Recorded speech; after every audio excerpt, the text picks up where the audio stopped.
The new social media platform is here. Well, not quite the new one. It's got a new name, and, well, that's just about it. So, we'll be talking about that, how this is going to change things, how this is going to leave things the same, and how some of this is actually going to go back to the old ways. In other news,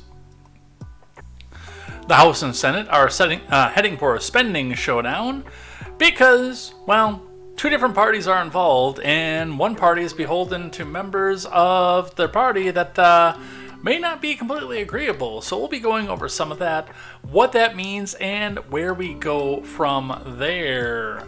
Climate change is on the front of everybody's mind because the last couple days were 2 degrees warmer.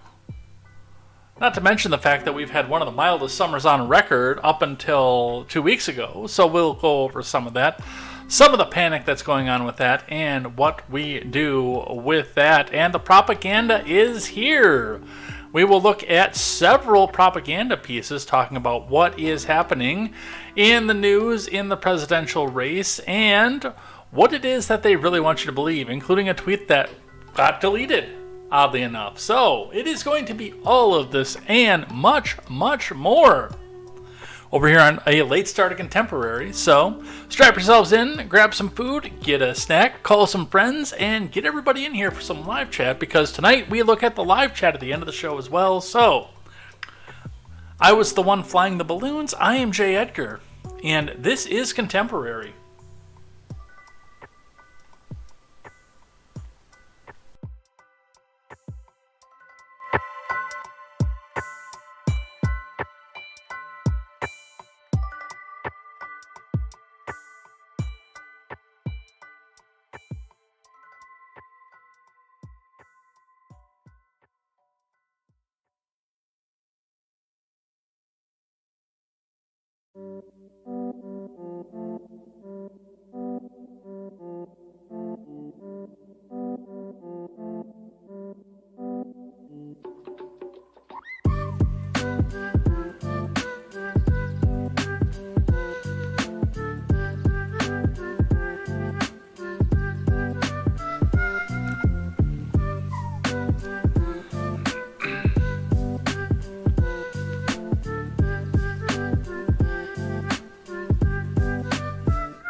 Good evening, everybody. Welcome to Contemporary. My name is Jay Edgar. Ladies, drink free. This is Monday night, so get your spicy stuff in on the live chat tonight as well. If you are catching up with us live, remember at the bottom of the show, and I will intermittently react to live chat as we go through the show, but at the bottom of the show, we'll go through it all, and there will be a few instances, of course, because we are doing a YouTube stream where you're, instead of hearing the comment that's up there, you're going to hear, yeah, Mr. Scott, I can't say that on YouTube. So we'll go through what comes up here tonight. But we've got a lot to go over here today. Got a late start tonight because I was working on something else for the channel and realized that it was 5:40. And I hadn't even pulled up a single article. And then I just went through everything I'd gathered up for the weekend and realized that there was way more than I thought that there was going to be here today. Plus a few that I was able to bring in from The Wire, a few that I was, one that I was definitely, I'm glad I looked into the Blaze tonight here because I would have completely missed this one, and it's another Democrat defection. They're becoming more and more common as we go here, so we've got that going on here, and we've got plenty more over here on Contemporary, so get a snack, get some dinner, get some friends in here, and let's talk about what's going on in the news tonight. Before we get started, make sure you guys go check out great programming such as The Daily Ignoramus, The Breakdown with Birkenhoff, The R-Rated Conservative, The Porch Boys, Tweets by Brit, Mr. Behavior, The No Gimmicks Podcast, Silent Caster, and Clown World Chronicles with Papa Palpatine, plus Overruled with KTZed. Go check out all that great programming as we bring you a better news experience from the common man for the common man. That is right. For too long, we've all got our news from people who hate us, who wear suits that cost more than our houses. No more. Get your news, your culture, and everything else that goes along with your life from people who are just like you. Go check out all that great programming. And we are going to get right into it because, again, as I mentioned, we have a lot on the stack. But this is going to be another one of those weeks where we're playing catch-up at the end. But I'm probably not going to work this weekend, so we might even get to a catch-up stream here this weekend as well. Because, well, it's going to be hot as balls, and I'm not going to want to be outside. So let's get into it. Let's get started. We're going to start ourselves off with the Dow, as we always do. Looking in at the Dow today, the Dow is on its 11th day up. It's a win streak. The Biden admin is, for whatever reason, doing well with the Dow. I don't completely buy it. I don't trust what's happening here, because I know that there are entities out there that will try to buoy up these numbers to make it look like Biden's got a fantastic economy right now. I do still trust what's on the ground. That's why we look at the layoffs report every day, and more we look at housing markets and foreclosures, things like that. I do have a bonus economy article today talking about foreclosures and layoffs, so I'll be talking about that in just a moment here. Your Bitcoin spent the day down actually today, steadily dropping with one sudden drop off throughout the day and then steadily dropping again. The Bitcoin is down almost $1,000 today, which means it was over 30,000 again over the weekend. The Bitcoin is at 29,160 US dollars even. That is down 921 US dollars and 60 US cents, or 3.06% on the day. Coming out to the 5 days, so we can see what happened over the weekend. It does look like we had a steady with a little bit of a jump up before falling back off over the weekend here. So that is where we were seeing with this. Also, not as much bleeding going out to 5 days. The Bitcoin is only down 771 US dollars and 40 US cents over the 5 days that we have here. And, well, down probably a little bit less if we just go back out to where the weekend is. So that is what you're looking at with your Bitcoin. If you did have some investment in Bitcoin, unfortunately you lost today, but we will see what happens with that and where that goes. Central bank digital currency is probably pushing on a little bit of that too. I don't have an article on that today, but I am looking into doing something about that tomorrow. So, because I know that's a big thing for our British friend Boomboxes as well. And by the way, the big question, as I always ask, is what is everybody having for dinner tonight? Give me ideas. Tell me what I should be having for dinner. I am going to have, I grabbed one of those bacon wrapped chicken breasts out of the freezer that I like. I put that out to thaw, and I hope it's thawed because I didn't pull it out before work today. But I pulled that out. That should be mostly thawed by the time we get done with Contemporary here. So I'll probably have that and a salad, as I usually do. Looking at your gas prices in the Madison area, we have reprieve again, with several of the quick trips dropping to $3.30. The Isthmus is also up to $3.30, by the way, with the BP that sat at $3.16 forever, no matter where it went, by the way, in the Madison area. It sat at $3.16 for months, and now that has jumped up to $3.40 as well, but we've got a $3.19 outlier out on the east side for quick trip, and $3.30s dotting both the east and west side, with a couple $3.40s still holding up there. So mostly steady with a little bit of reprieve. Remember, these are not your local gas price listings. Check your local listings to see what your local prices are, and you will most likely see, because it's a globally traded commodity, a pattern somewhat similar to what we are seeing here in the market that we've been watching all the way back from the beginning of 2020. Let's grab our finance article today coming from Investors Business Daily. Dow Jones win streak is longest in 6 years. Tesla rebounds. Fed meeting. Tech titans on tap from Ed Carson. Dow futures were little changed after hours, along with the S&P and the NASDAQ. Canvas Design Systems headlined earnings after the close on Tuesday. The Federal Reserve began its latest policy meetings with Microsoft, Google, GE, and GM reporting. The stock market rally enjoyed the modest gains on Monday, with the Dow win streak running to 11 sessions, the longest in 6 years. Tesla rebounded back above a key level, shrugging off an analyst downgrade and further reports of a possible India factory. China stock jumped on Tuesday on hopes for a new stimulus. VipShop and Trip.com flashed buy signals with internet and EV plays rallying. The two-day Fed meeting gets underway on Tuesday with a policy announcement due Wednesday at 2 p.m. Eastern Time. Markets have a quarter-point Fed rate hike locked, but see only a modest chance of yet another move before year-end. How strong will the Fed Chief Jerome Powell and policymakers make the case for that additional rate hike? We will see. That starts tomorrow. On the futures, Dow futures were little changed versus fair value. The S&P and the NASDAQ were flat.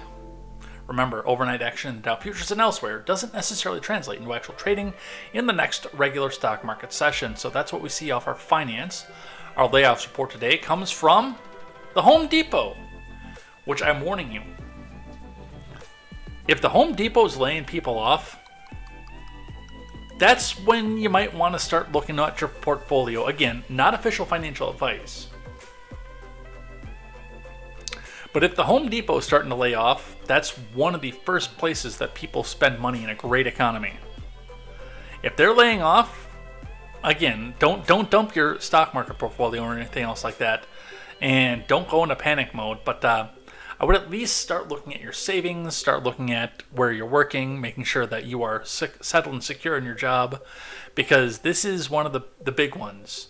It's always busy when the economy is good, and when the economy is bad, that's when we start to see what we see here. Home Depot confirms a small number of layoffs due to changes in business. That means people are buying less because they're improving their homes less because they have less cash in their pocket. From WSBTV.com news staff. Atlanta-based retailer Home Depot confirmed that due to economic conditions, some staff are being let go.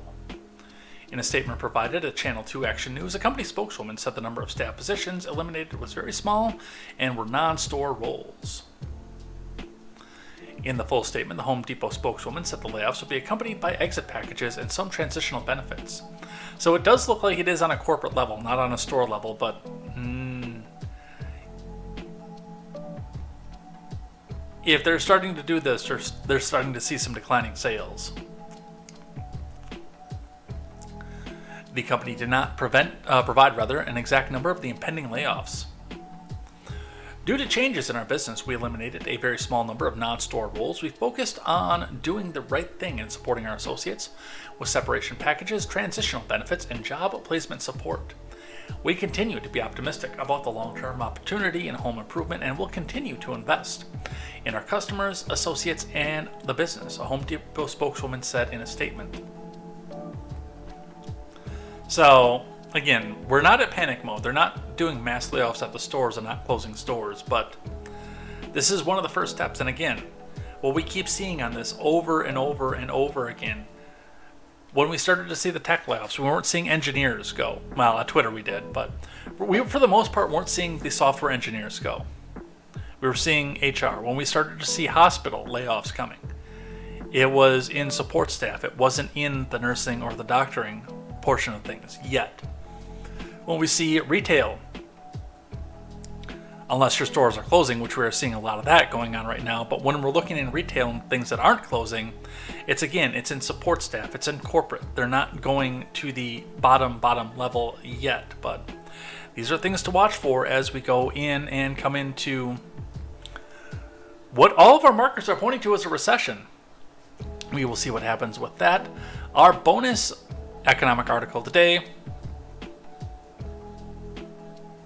You know, I really need to start pre-reading these here because I could have eliminated this embarrassment right here, but is locked behind a paywall. Boy, the irony in that. But it is an op-ed pointing out that repos and foreclosures are on the rise, but Bidenomics is working. But unfortunately, we can't read this one, so let's get down and let's talk about X, because X is going to give it to you, starting with NBC News. And by the way, you'll probably notice on the top of the stack here, a lot of things that, well, there's a lot of black X's up there, and it's not because we're watching a lot of porn here later on today. No, that is the new symbol for Twitter. Twitter rebrands to X as Elon Musk loses iconic bird logo. From Chantal de Silva, Twitter has officially rebranded to X after owner Elon Musk changed its iconic bird logo on Monday, marking the latest major shift since his takeover of the social media platform. The website twitter.com remained live, and branding on the app version of the platform did not appear to change as of early Monday. Twitter's world-renowned bird logo was transformed to an X, however. Early on Sunday, Musk posted a short video of a flickering X. Asked if the logo would change in a Twitter Spaces audio chat, he said, "Yes," telling an unknown speaker, "We're cutting the Twitter logo off the building with blowtorches." Early Monday, Musk tweeted an image of the X branding beamed across the Twitter headquarters. And that is what it looks like. I can't believe, by the way, he's still in San Francisco in the official Twitter headquarters. Musk tweeted Sunday that the idea of changing the logo to X was to embody the imperfections in us all that make us unique. And soon we shall bid adieu to the Twitter brand and gradually all the birds, he wrote. By Sunday afternoon, the web address x.com was already redirecting to what was once Twitter. The domain returned to Musk in 2017 after it was relinquished under the merger became PayPal. The shift from the bird imagery to an X is the latest sweeping change since Musk bought Twitter for $44 billion last year. Musk in April changed the name of the company from Twitter Incorporated to X Corp. Let's be realistic. This is something he's been planning for a long time.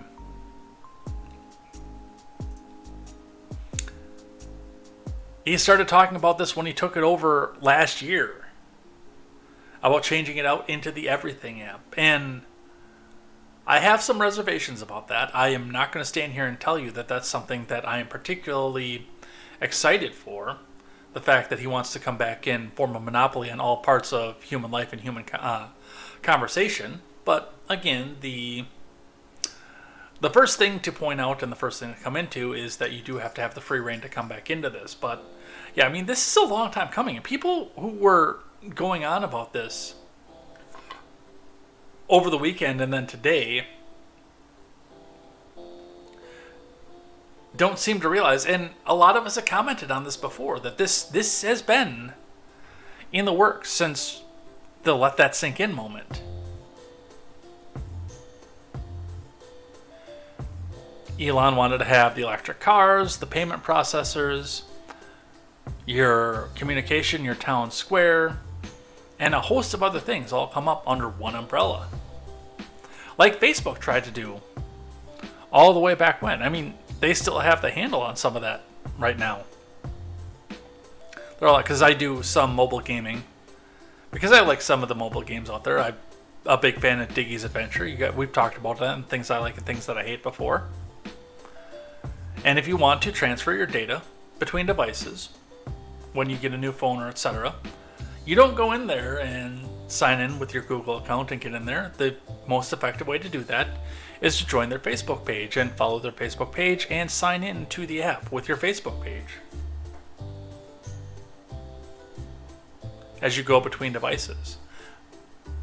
You signed into news media when you went to go comment, when they still had comment sections open under Facebook. So you'd have your profile up there ready to go. They've got your name, your address, and if you decide to dissent, they can come back out and dox you.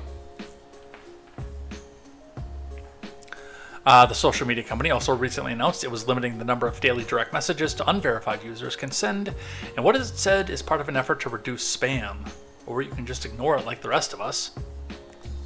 That change went into effect on Friday, according to a message on the Help Center. If users want to increase the number of daily messages allowed, they would have to join the subscription service launched last year. Or just go join Line or Kick like a normal person.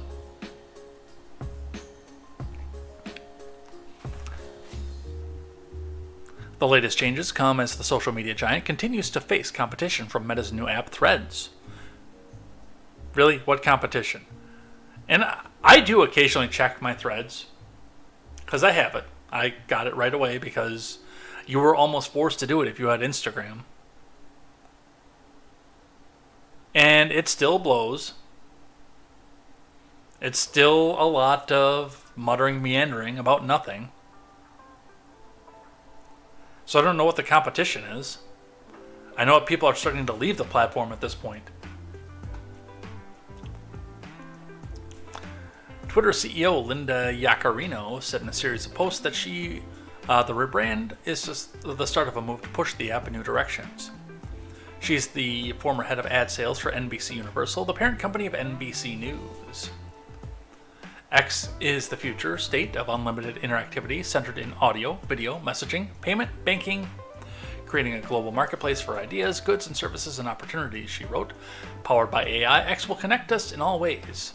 We're just beginning to imagine. Well, I can tell you right now, I won't be linking my bank account to that. That's something I don't want to have there. And I've got questions about this. I do. Mostly because I always have questions, but I have questions about this.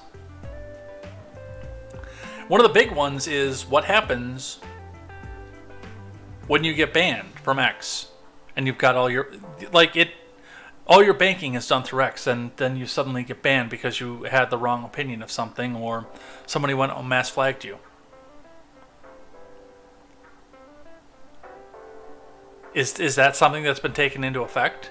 Is that something we think about here? Musk has teased turning Twitter into a bigger app since he bought the platform last year, talking about an everything app similar to what WeChat has become in China, which is also, by the way, terrifying. The shifts marked the end of one of the most recognizable brands of the social media boom. The blue Twitter bird had also become a known icon and one that the company previously valued. Our logo is the most recognizable asset, the company said in a branding page that was still live as of Monday morning. That's why we're so protective of it. So, it is now X.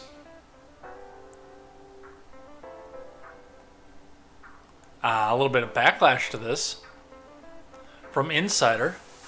Meta already appears to hold the rights to X. It could make Twitter's rebrand complicated.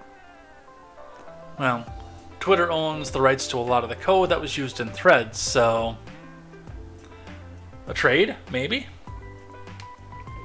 From Sonam Sheth and Sindhu Sundar. Twitter may have hit a snag while rolling out its new logo. It seemed like Meta already holds the rights to it. Elon, who bought Twitter for $44 billion last year, announced that the platform will now be called X. But Mark Zuckerberg's Meta had already registered an X logo in connection to online social networking services and social networking services in the fields of entertainment, gaming, and application development. Twitter's new logo, which was rolled out on Monday, also resembles a generic Unicode character known as mathematical double struck capital X that was added to the Unicode in March of 2001. Unicode is an international computing standard which every character or symbol has a specific numerical value that can be used across platforms. Matthew Scroggs, a postdoctoral research fellow at University College in London, tweeted that the character has been used in mathematical textbooks since the 70s. The symbol doesn't have a specific universal use, but it's sometimes used to denote an abstract geometric space or object. The new logo is nearly identical to the lowercase x in the monotype font Special Alphabet 4. Trademarks are what lawyers call source identifiers, a symbol or branding that customers associate with a company. Twitter's iconic bird logo has been exactly that, a unique stencil of a small bird that the general public knows as the social media site. For the logo to be trademarked with the U.S.'s Patent and Trademark Office, it needs to be unique and distinctive in some way, said Josh Gerben, a trademark lawyer and founding partner at DC-based law firm Gerben IP. Meta's X logo and its trademark filings look different from the one Musk has put up on Twitter's website. Meta's X looks like two arrows with rounded ends pointed inwards, one white and one blue. So, easy trader. While Twitter's X is a black and white angular rendition. But Twitter could run into some hurdles given that it wants to use its X for social networking purposes, similar to Meta's. Meta did not immediately respond to Insider's request for comment. So, and again, I almost wonder at this point, because again, we've been talking about this since the let that sink in moment. We've been talking about this since March of last year. Did Zuckerberg come back in and file a patent to the name just to screw with Elon? I mean, is this what's going to get them both into the cage? I'm still telling you, Elon, don't do it. Those Zoom-type androids, they will fuck you up in a hurry. Alright, that's enough of that. Can't believe that's actually top story today. But we've got some more stuff to do, a lot of government stuff to do here. We're going to go in and talk from the Hill today.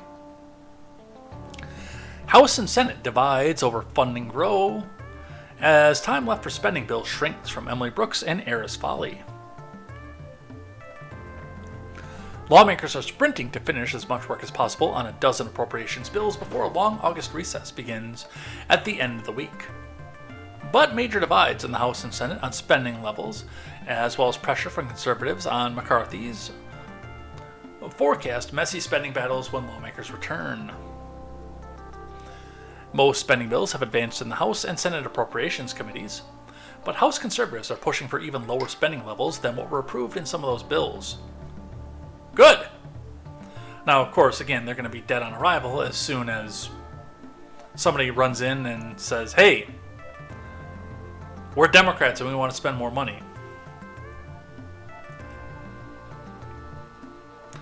Numbers that were already lower than those agreed to in a debt ceiling deal between McCarthy and President Biden. Again, good. Senate appropriators, meanwhile, are not only approving bills at levels more in line with the spending caps in the debt ceiling deal, but also proposing additional emergency spending. House leaders expect to bring the first two appropriations bills to the floor this week, one that includes the Department of Veterans Affairs and military construction, and another one that includes agriculture, rural development, and the Food and Drug Administration. Why don't you leave the rural part alone? That's a question I have had for a long time. The federal government is trying to do something on rural development. Well, I mean, I'm from the rural area. I don't want you to develop.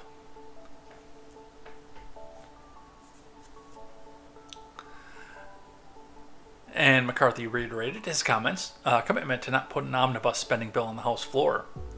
And yet, that's what's going to come. A key demand of House conservatives. Bet me. Bet me right now that there will be an omnibus on the floor.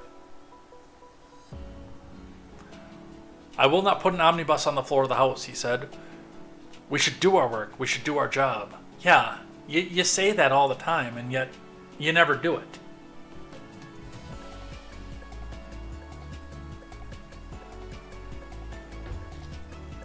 For God's sakes, that Donald ran on the fact that he was never going to sign another omnibus. And he did 3 more of them while he was running on that promise.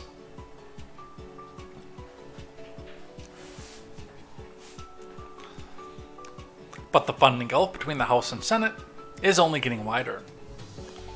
Senate Appropriations Chairwoman Patty Murray announced Thursday that she and Susan Collins, the top Republican on the panel, reached a deal to add $13.7 billion in additional emergency funding on top of their appropriations bills. The deal included $8 billion for defense programs and $5.7 billion for non-defense. Many of us have been clear since the debt limit agreement that was first unveiled that we believed it would woefully underfund our national defense, our homeland security, certain security accounts, and the bill before us at a very dangerous time, Collins said at the time. The announcement has already prompted pushback from Republicans in the lower chamber, where Dusty Johnson called further spending a non-starter in the House. Joe Manchin, who serves on the appropriations panel, also came out against the move, calling it just plain wrong and saying it would take Congress off the promised path that we have started on to get our fiscal house back in order. Meanwhile, the House conservatives are continuing to put pressure on GOP leaders to lower spending, and disputes remain about overall top-line spending numbers. Oh, there are going to be changes to the spending bills already approved by the Appropriations Committees, House Freedom Caucus member Byron Donalds of Florida said. You guys know Byron Donalds, that black guy that's supposedly in the white supremacist caucus? That one? While conservatives have already succeeded in getting leaders to agree to approve overall spending levels below the caps laid out in the debt limit, disputes remain about whether recessions of previous approved spending count towards meeting target fiscal 2022 levels. This is a math discussion, and so you know, members are going to have to get comfortable with a certain number on all sides of our conference, Donald said. Donalds was among the group of 21 conservatives that sent a letter earlier this month pledging not to back appropriations bills effectively in line with the budget caps agreed to by McCarthy and Biden as part of the Fiscal Responsibility Act debt limit deal, while calling for a top line at fiscal 2022 levels. The group also voiced opposition to the use of reallocated rescissions to increase discretionary spending above the top line, decrying what some have called budgetary gimmick to include rescissions in getting to fiscal 2022 levels. So there's a lot that's going on here, and I don't think we're going to go into this one any further, but there's already a lot that's here. And essentially right now, the House is coming back out and saying, okay, we are not going to spend any more money, period. Mogwai is joining us here today. Math in the House, Senate, and White House, that's rich. That is. Math in the government in general, that's rich. But what we're seeing here, what's happening with this is it's a dangerous game for the Freedom Caucus. Because McCarthy can do pretty much the same thing that he did to get the debt ceiling deal passed, and that is give a lot of concessions to Senate Democrats and have them come around with uniparty Republicans and walk right around the Freedom Caucus. And I don't think that this is going to be a bill that winds up without bipartisan support or rejection, as the place may be. I mean, we're not doing like we did in 2018, 2017, and things like that, where most every bill, especially with appropriations, went pretty much straight down the party line. McCarthy will cut a deal with both progressives and corporate Democrats to make sure that he gets what he wants in a budget. He is one to watch. So we've got a lot to watch with this and see where it goes. And again, the other end of that is that if it does come in too low, Chuck Schumer and his Senate buddies are just going to come in and say, "Oh, denied." So there is where we are looking at with that. Let's grab one from the USA Today, talking about Supreme Court ethics. Dead is fried chicken. Senate panel approves Supreme Court ethics measure, from John Fritzie. A Senate panel Thursday advanced a bill that would require the Supreme Court to adopt a code of ethics after a fiery partisan debate over recent scandals involving justices that underscored the measure's low chances of success. By the way, not getting in on last week's stack because of how full it was, but apparently, I think it's Kagan got decried by her people for attempting to profit off of a book donation to a library, or book sale to a library, rather. I didn't catch the full details on that, but for the most part, I thought it was just them throwing Kagan under the bus. Was it Kagan or was it Sotomayor? Now I've got to look.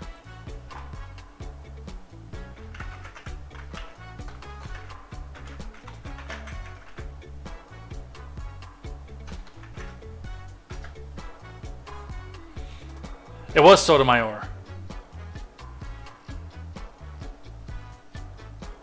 And it was from a couple weeks ago. We're just going to briefly look on this one here because of the ethics avenue of it.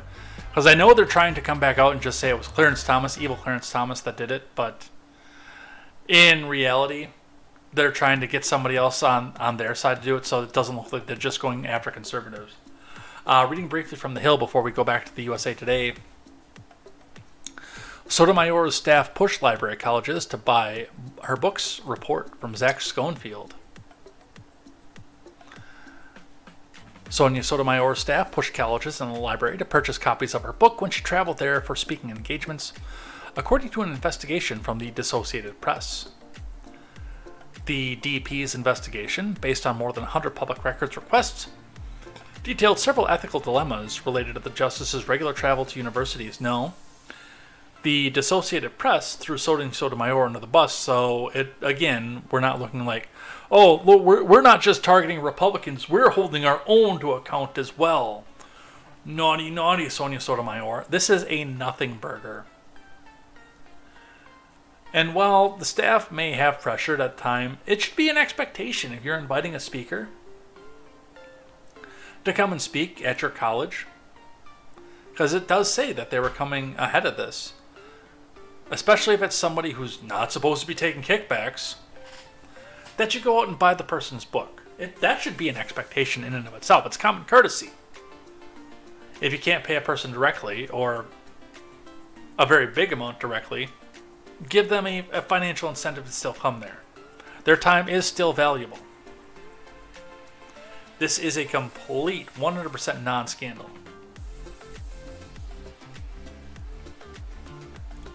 But going back to this, the legislation backed by Democrats on the Judiciary Committee is a response to revelations about justices, in particular Clarence Thomas accepting free luxury travel. Polls suggest public approval of the Supreme Court has reached historic lows because they get railroaded in the news constantly about Roe versus Wade.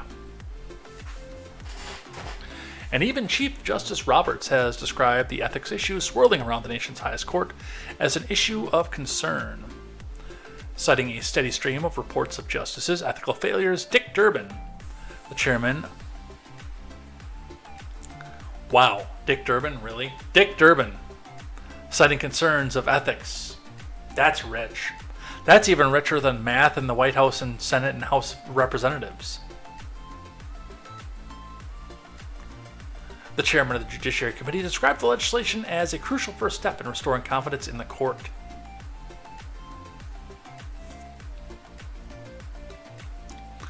But Republicans on the committee who voted in unison against the bill framed the legislation as a very partisan effort to bully a Supreme Court. Where conservatives have a 6-3 majority, Republicans offered a series of amendments, including one that would make it easier for federal judges to carry weapons and another that would bar journalists from publishing stories about draft opinions without approval from the court itself. I don't like that, by the way. I don't like that. If we do have freedom of the press, and if we are to continue to have freedom of the press, that needs to be a non-starter right then and there. That needs to be absolutely dead on arrival. If you get the information, you have the right to publish it. How you got it, we can call that into question and possibly make an arrest to somebody who gave it to you inappropriately or leaked it. But no, if we're going to start going after newspapers for publishing a draft opinion like that, that is a violation of freedom of the press. And I will stand strong against that, by the way. No matter how much I hated what happened when they leaked the draft opinion out there, it was, what was it, the Politico was the one that got that? It was their right to publish it. As soon as it was out there. Again, we can go through the logistics of it. We can fine or fire or jail the person who leaked it, if they can ever find that person. But that's a completely different story than a publication that I admittedly do not like going off and using information that they use. That's wandering into some dangerous territory right there. And some very unconstitutional territory as well.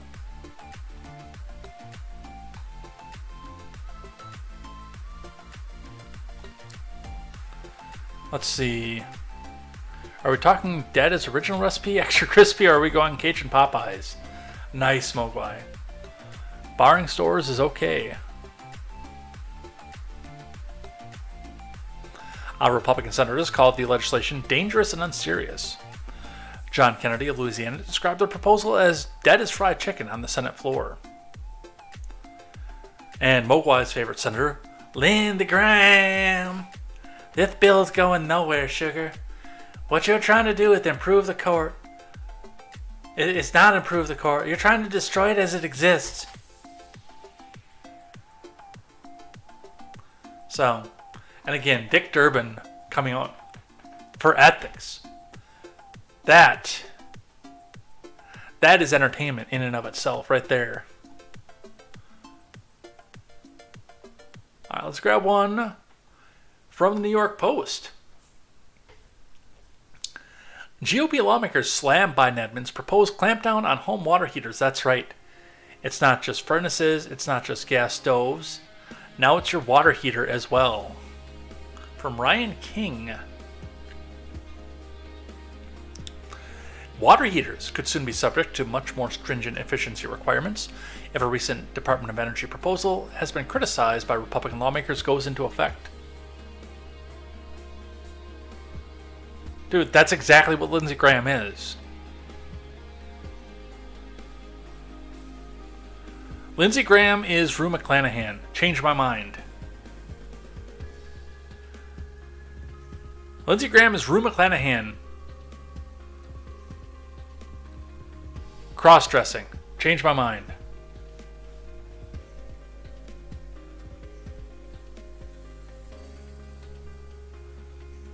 Wait, I have that right. I have the right one, right? Yeah, because Dorothy was B. Arthur and Rose was Betty White. So yes, Rue McClanahan.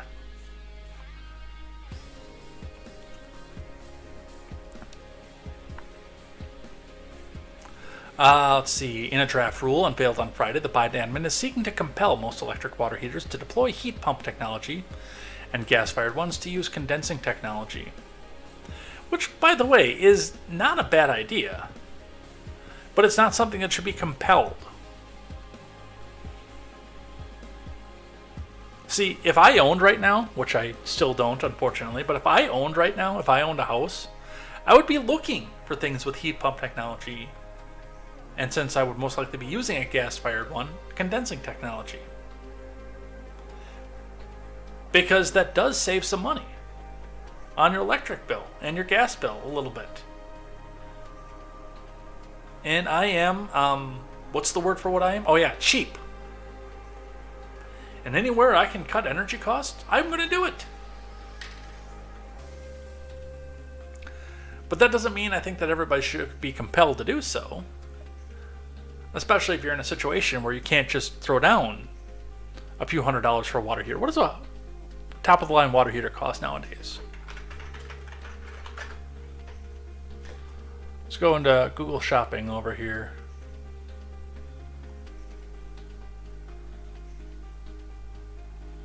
Top of the line. That's commercial. We don't want that one. That's tankless. We don't want that one either. That's for like your camper or something. Yeah, Rheem Performance Platinum 40-gallon tall 12-year 40,000 BTU natural gas tank water with condensing technology, $719 at the Home Depot right now. Who's laying people off?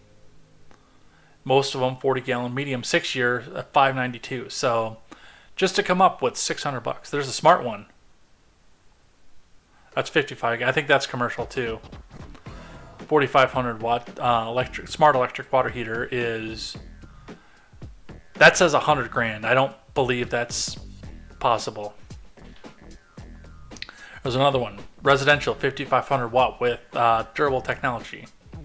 It's Ariston is the brand, $1,224.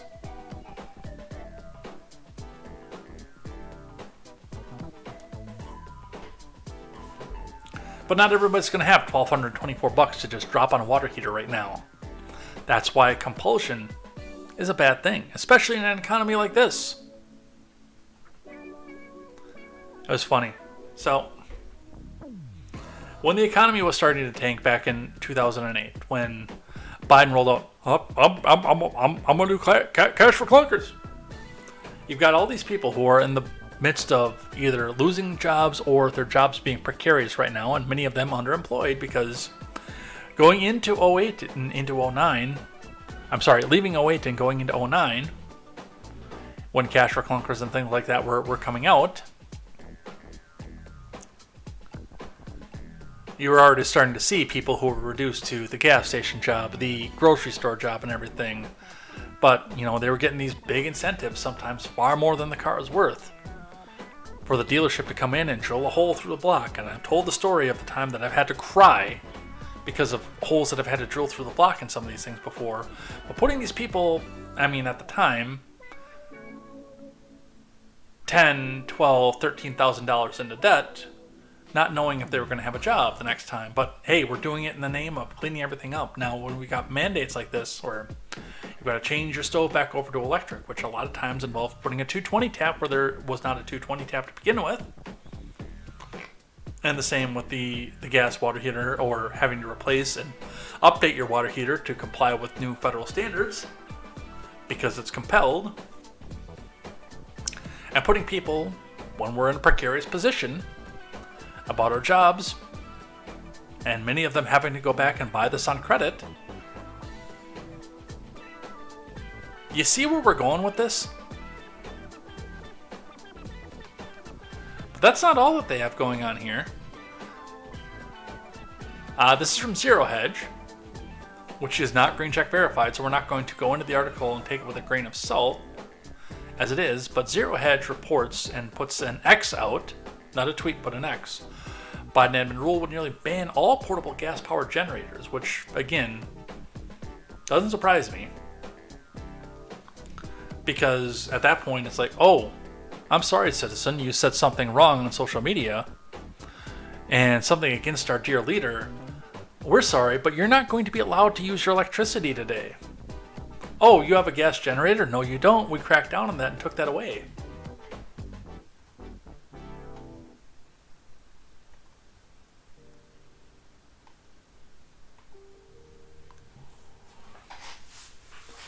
Let's see. Oh, it says the electric co-op I'm with paid for my water heater. Good on them. That's fantastic. I wish I had gas one hurricane and I'm without power for a few weeks. No stove to use. Well, I mean, you can light a fire. I trust you know how to start a fire in your yard.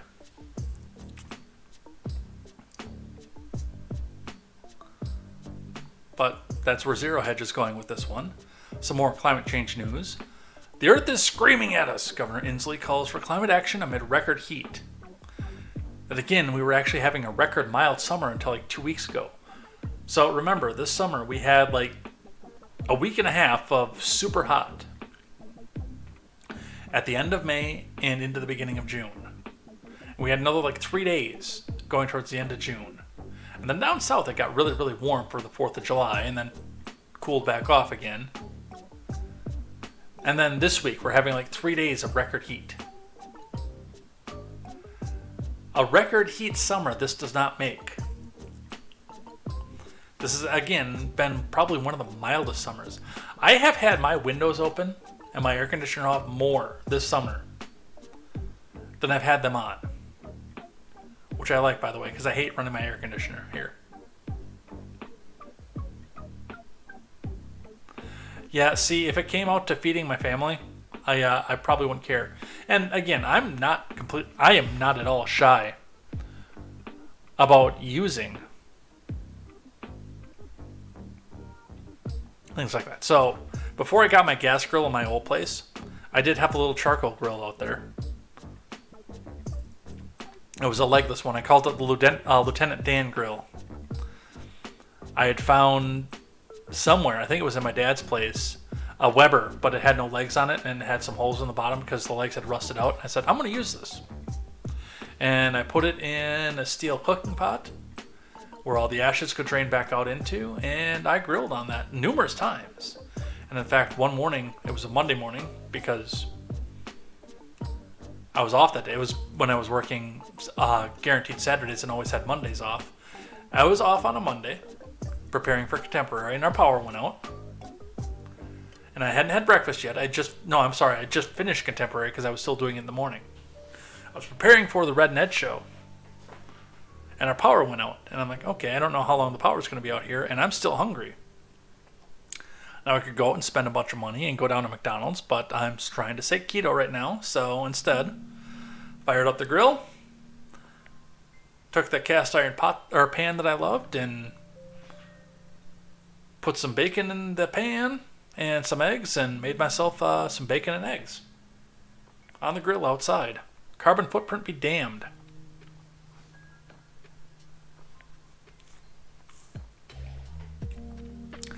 This is from Kaylee Bartash.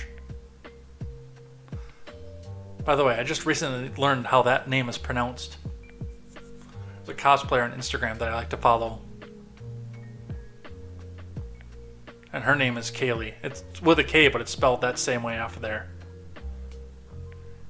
And I thought it was Calais. But no, she answered a question on one of her live feeds and said, yeah, it's Kaylee. Never knew that.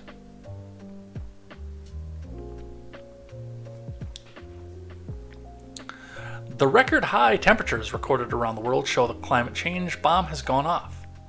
And Americans must push further and faster for solutions, including voting against climate deniers like former President Trump. Washington Governor Jay Inslee said on Sunday. What the scientific community is telling us now is the Earth is screaming at us, Inslee said.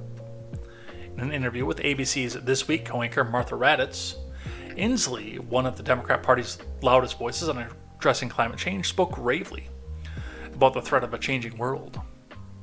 The fuse has been burning for decades, and now the climate change bomb has gone off. The scientists are telling us that this is a new age.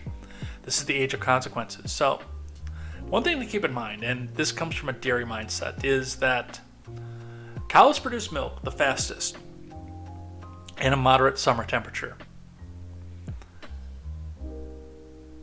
Between the mid-60s and the mid-80s. And we are at a point right now, and I didn't put this news story on the stack, but I had it out there last year, that our farmers are dumping milk in sewers just left and right because they're producing so much of it. Even here in Wisconsin, we can't drink it fast enough to keep up with what the cows are putting out because, again, this is the mildest summer. And I was talking to a dairy farmer today who pointed out the fact that the production is going to slow for the rest of the week here because it's so hot, they're not going to produce as much. Tails Knit is here. Welcome.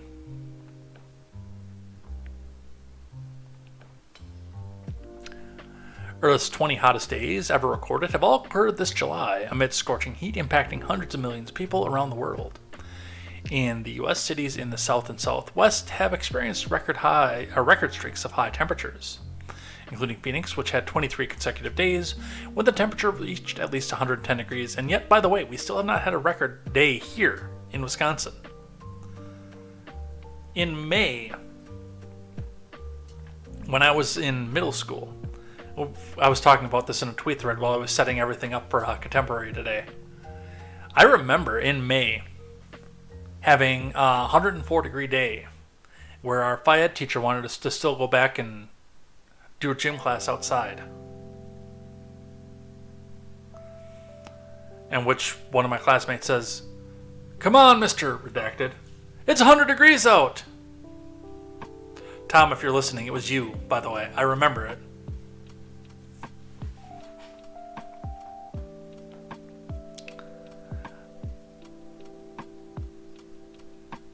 And I remember going home, too, on the bus and seeing you remember when banks had a clock and a thermometer outside? Yeah, and it's saying it was 101 when we were going home, which was 3 hours after it hit its peak for the day.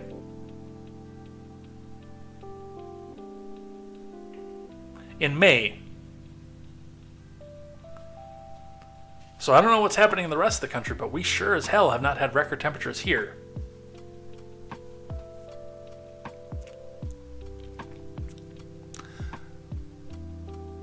Despite this unprecedented heat wave, the good news, everyone, Inslee said, on This Week is, we can do this. We're electrifying our transportation fleet. We're electrifying our homes. Well, good. Now you can have them coal-powered instead of gas-powered.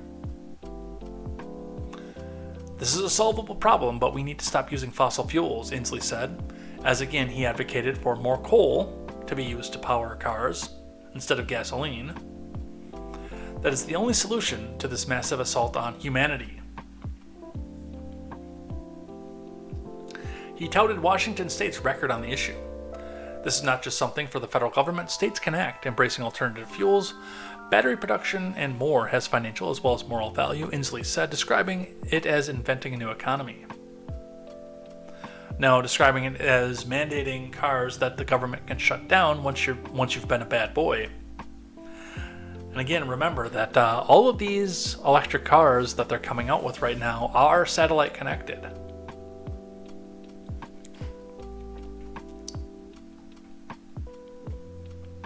But there's no time to waste, he contended, when pressed by Raddatz on how to persuade the climate change skeptics like Trump and his supporters, who dismissed the scientific consensus about what's happening. Inslee said the solution was simple. We can't wait for Trump to figure this out. We don't have time to mess around and wait for this knucklehead to figure this out, he said. We just got to make sure he's not in office. And the way we do that is to vote against climate deniers, vote against people who refuse to assist this moral and economic crisis that we have. Give us more power, we'll change the weather. That is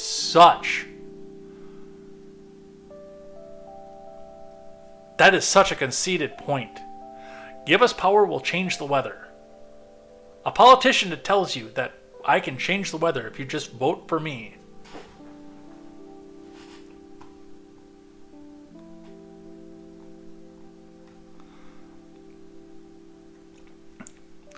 WGN out of Chicago reporting, map shows which areas of the U.S. will be underwater in 2050. You want to bet that Martha's Vineyard is not on there? I haven't pre-read this article. I haven't looked at the map yet. You want to bet that Martha's Vineyard isn't on there? From Alex Martichow. Residents of the northeastern U.S. saw firsthand this summer the devastating flooding can cause in a community, unfortunately. Scientists predict flooding will only become more common as the years go on. A map created by Climate Central, an organization of scientists and journalists focused on studying the impacts of climate change, shows what the future may hold for coastal communities as sea levels rise. So, I don't know what it's like on the coast right now. I will come out with ignorance onto that because I've not been out there. But I can tell you this, I live on the Mississippi River now. And we had record flooding this year.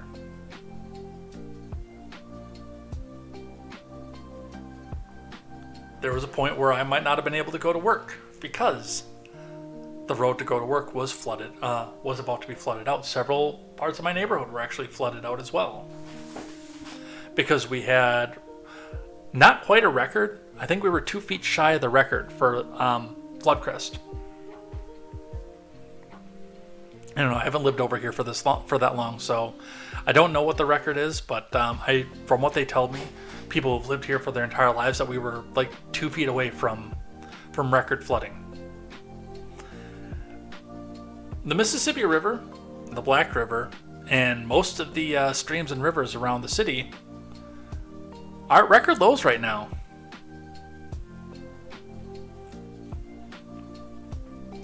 Flooding is usually a cyclical thing that comes from snow melting.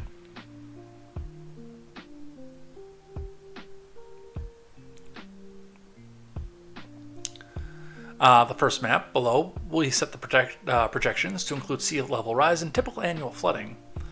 Whether that can be expected every year, we set the map to include what would happen with unchecked pollution between now and 2050. The setting most closely matches our current path we're on, Climate Central said, and yet the Obamas still buy millions of dollars of property right on a low-lying area. So what they're saying here is that what's in red is going to be flooded out, which, I mean, take Hoboken with you, please. And Secaucus, for that matter. How much do we have to not pay in taxes to get those included?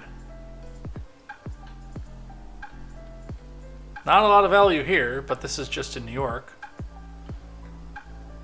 Parts of Long Island are supposedly going to be going away. You know, where all the rich people continue to buy houses and property, by the way. Let's come back up here, because this is what I'm curious about. So, parts of Cape Cod, Barnstable, Yarmouth, East Sandwich, etc. Those are all supposedly going to be gone and wiped out. Brewster. I knew somebody who lived in Brewster once.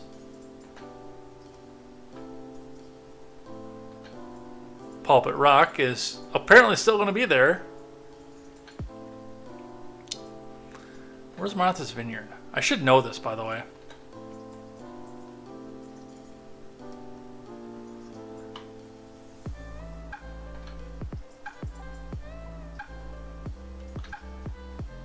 I might actually have to go pull up a map. Should know this.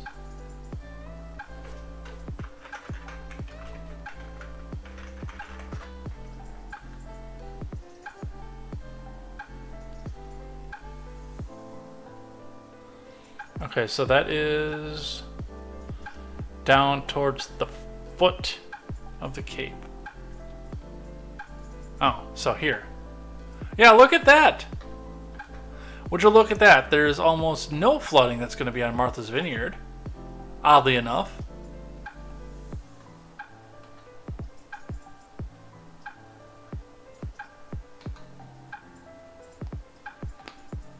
Who could have seen that coming? Let's come inland just a little bit.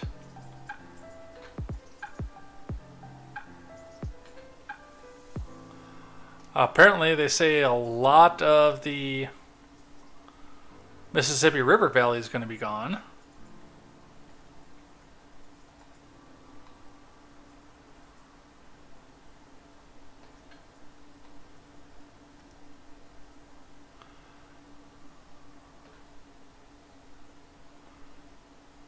And the Ohio River. Let's go out to the west coast.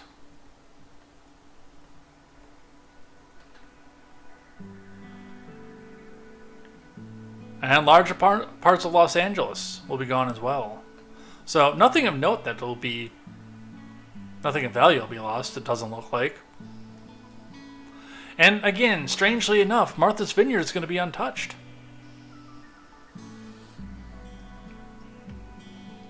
Isn't that weird? What if we don't get so lucky? The map below includes a worst case scenario of sorts. Unchecked pollution plus a historically bad flood year. The scenario puts Newark Airport, Flushing Meadows, and Brooklyn IKEA store underwater. So this is, well, this is the worst case scenario. This is how we lose Secaucus and parts of Jersey. What do you want to bet that Martha's Vineyard's still untouched? Oh, would you look at that? In our worst case scenario, there's still almost nothing that touches Martha's Vineyard or the Obama zone property. A little bit more of the Cape gets sucked up. But oddly enough, where the billionaires live is untouched. How do you like that? That's pretty amazing. Boombox says the elites want us to live like cavemen so they can still use their private jets and eat steak. Nope. We can't live like cavemen because cavemen ain't red meat. It's so easy a caveman could do it.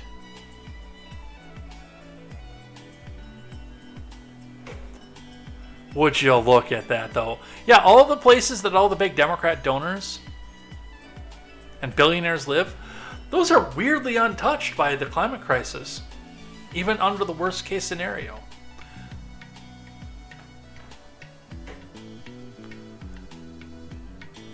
Pretty convenient stuff.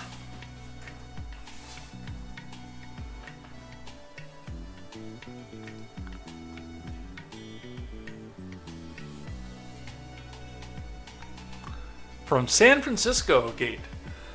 Greta Thunberg, defiant after Swedish court fines her for disobeying police during climate protest. How dare you? From David Keaton of the Associated Press.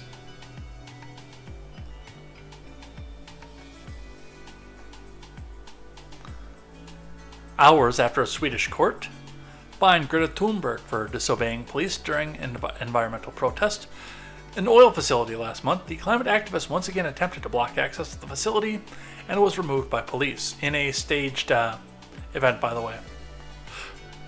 Early on Monday, Thunberg, 20, admitted the facts but denied guilt, saying the fight against fossil fuel industry was a form of self-defense due to the existential and global threat of climate crisis.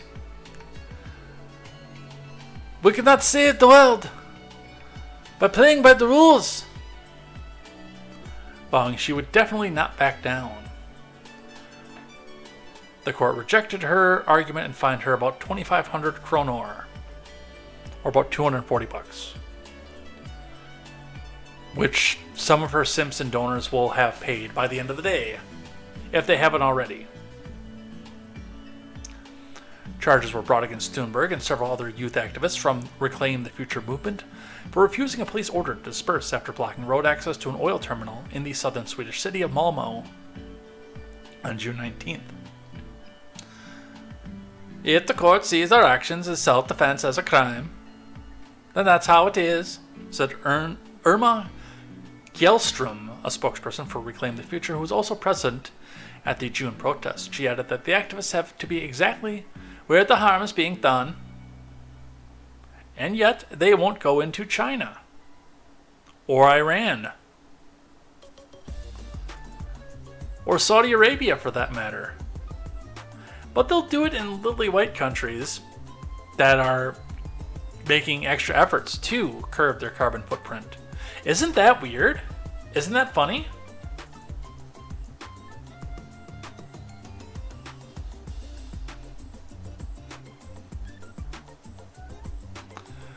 Let's talk about the Biden admin and how they feel about private citizens. Joe Biden says Elon's cooperation and or technical relationships with other countries is worth being looked at. Because apparently we do live in a tin pot dictatorship. Let's listen.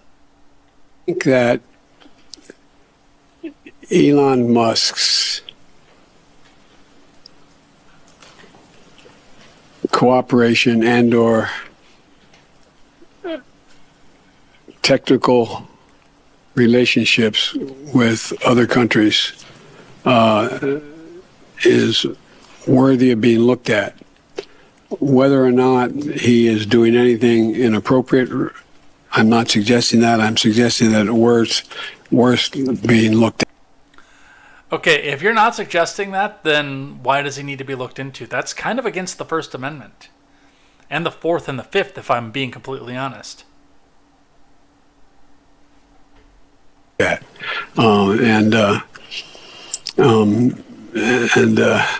that's all I'll say. 80 million votes, folks. There's a lot of ways. 81 million votes. All right. I think that 81 million votes.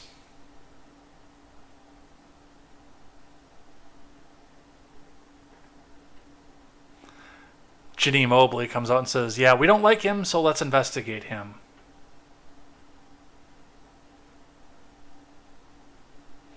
Mustachioid James says, shot across the bow. Can't have social media moguls running around all willy-nilly with no conduits for censorship. From FBI and Homeland. Not with an election coming up.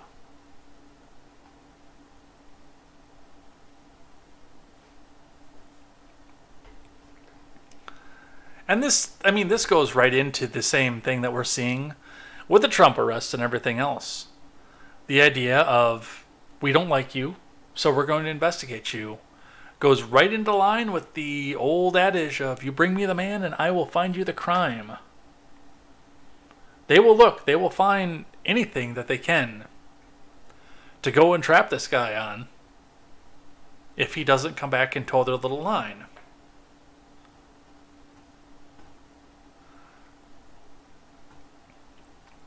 From CNBC, President Brandon says Elon's relationships with other countries are worth looking into.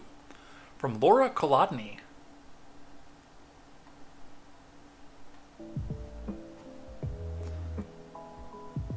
Asked on Wednesday whether Tesla, SpaceX, and ex-CEO Elon Musk posed a threat to national security, President Biden said that the centi-billionaire's relationships with other countries is worthy of being looked at. At a White House press conference on Wednesday, the president was specifically asked, do you think Elon Musk is a threat to U.S. national security, and should the U.S., with the tools that you have, investigate his joint acquisition of Twitter with foreign governments, which include the Saudis? Boombox says, come on, Joe, get it out. You can do it. Biden said, Elon Musk's cooperation and our technical relationships with other countries is worthy of being looked at, man. Well, whether or not he's doing anything inappropriate, I'm not suggesting that. I'm suggesting it's worth being looked at, and that's all I'll say. Which again is a violation of the Fourth and Fifth Amendments. Musk is not a fan of Biden and actively bashes Democrats. Well, they've kind of got it coming at this point. 80s Kid says, I'm here for a good time, not for a long time, so F the climate.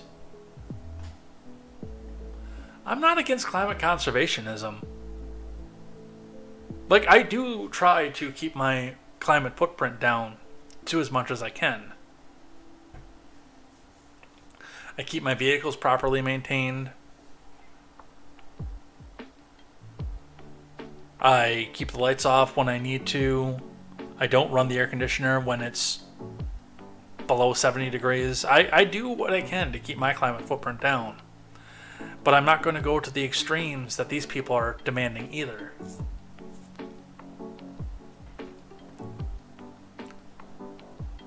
Throughout 2022, Musk has accused the president of ignoring his electric vehicle venture, Tesla. Despite its success in favoring legacy automakers and their unions, he is sworn to vote Republican. On November 7th, as voters were poised to make ballot decisions, Musk wrote on Twitter, "Shared power curbs the worst excesses of both parties. Therefore, I recommend voting for Republican Congress, given that the presidency is Democratic." Which, and again, that was, one of the things my dad said when I was growing up, was that the best time for the people and the government is when the Congress is in one party and the president's in the other, because then they don't get anything done. My dad was a lot more libertarian than I think that he let on, being a union worker and a Democrat for most of his life. Because I think he just wanted to be left alone too, for the most part.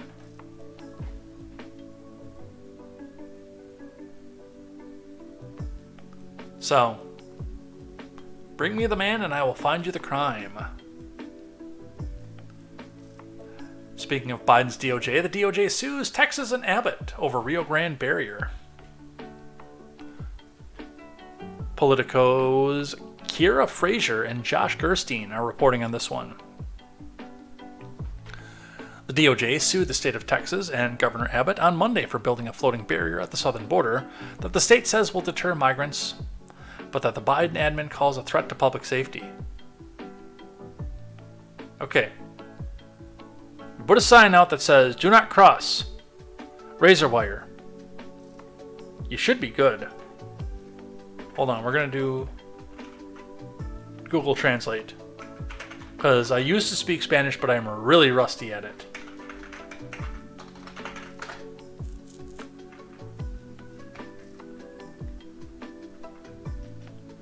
No.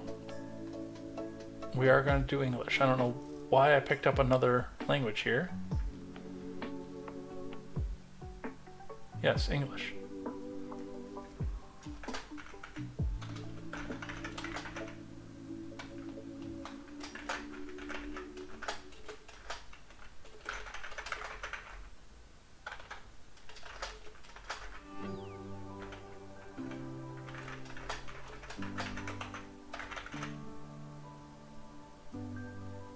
Yeah, if you put up a sign that says "Peligro, no cruzar, esgrima de alambre de púas."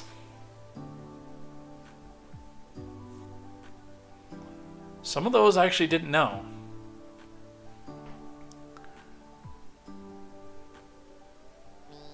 I mean, that should be a deterrent, plus having the actual razor wire there. The lawsuit, filed in a federal court in Austin, alleges that Abbott violated the law by building structures in the Rio Grande River without authorization, creating an obstruction in U.S. waters. I think that was kind of the point, actually.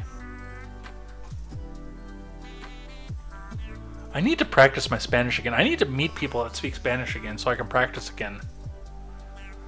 I got really good that one summer.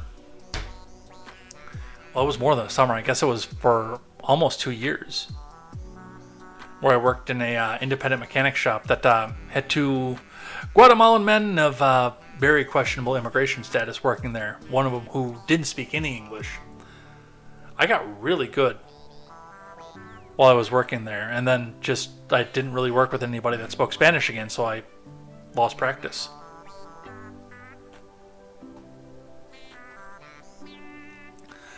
The DOJ is seeking to require Texas officials to remove the barrier at the state's expense. The suit claims the structure placed in the Rio Grande require approval from the U.S. Army Corps of Engineers and that the Texans never sought or received such a permit. That's because the U.S. Army Corps of Engineers under the Biden admin would have told them to get stuffed if they proposed it. The floating barrier poses threats to navigation and public safety and presents humanitarian concerns. Associate Attorney General Vanita Gupta said in a statement, additionally, the presence of a floating barrier has prompted diplomatic protests by Mexico and risks damaging U.S. foreign policy. Yes, because Mexico loses their pressure relief valve that prevents them from having the revolution they so desperately need. The lawsuit was expected after the DOJ sent a letter to Abbott last week disclosing his plans to sue the state if Abbott didn't remove the barricade, which consists of large buoys to deter migrants from coming from Mexico. In its letter, the department cited the unlawful construction of a floating barrier in the Rio Grande and asserted that it might impede the federal government's official duties, which they're not doing anyway. Abbott said in a letter early Monday that he would not comply with the DOJ's request to take down the barricade. The department had given the state until Monday to comply earlier this month. Texas set up miles of barriers using barbed wire and buoys in the river near Eagle Pass. To end the risk that migrants will be harmed crossing the border illegally, you must fully enforce the laws of the U.S. that prohibit illegal immigration between ports of entry, Abbott said in the letter, which is a fair request, which the department lawyers attached to the complaint in the suit. They also included photos of the floating barrier taken by Border Patrol drone. So, a couple things with this. We've seen pictures of the floating barrier. It's not like they don't know it's there, number one.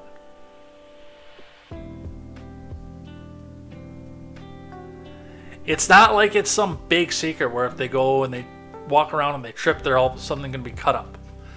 They know what they're doing, they know what they're doing is illegal, and they know that where they're going is dangerous. And again, I don't know if they have signs out there or not, but they should have signs out there. Again, saying, danger, don't cross here. If you want to cross here, or if you want to cross into the country, go to a port of entry. Don't cross the damn Rio Grande.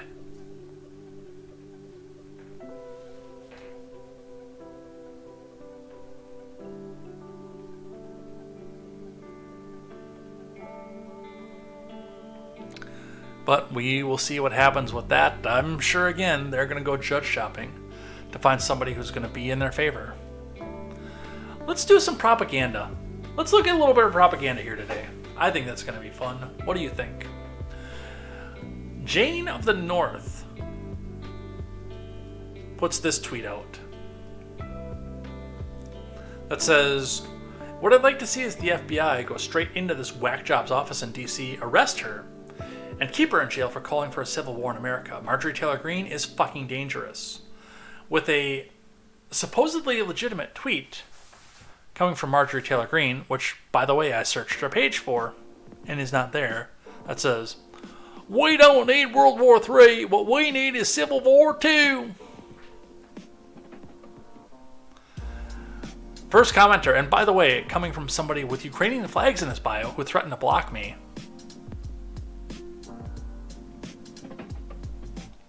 says, "This has been cropped. It's from a parody account." And this is what gets me the most off of this. Jane of the North replies, "Yes. Guaranteed this is what she wants, and my tweet still stands." No, it does not. If that's from a parody account, then you are intentionally spreading misinformation, which is against Twitter's terms of service, by the way. Christian says, "So you're perfectly okay with misinformation then?" And I said, "As long as it imprisons political dissidents, then she has no issues." And the original commenter that pointed out that it's from a parody account says, "J. Edgar equals blocked. What a reactionary jerk." And which I reminded him that this isn't Dulles Airport. You don't have to announce your departure. But again, this has been pointed out numerous times in the thread that this isn't real. Billy D3 says, "I'm not sure this is real, but it's sad that it's believable." Original poster says, "Billy, I no longer care. Why would she say this? Absolutely. Did she? I'll bet she has some with her batshit fascist boyfriend." And Hogster says, "I don't care if she said it or not. I believe she would say it, so that makes her guilty. It's one hell of a take."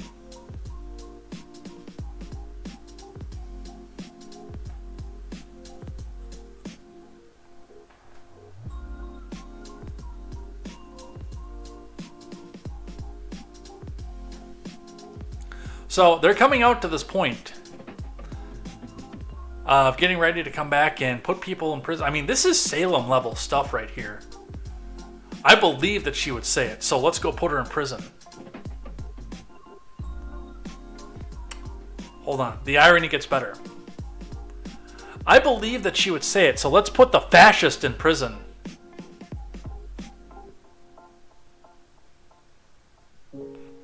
Yes, this is a real thing, by the way.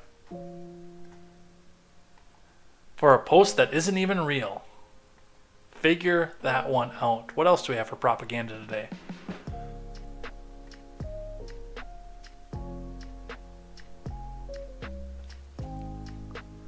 Another one here from X.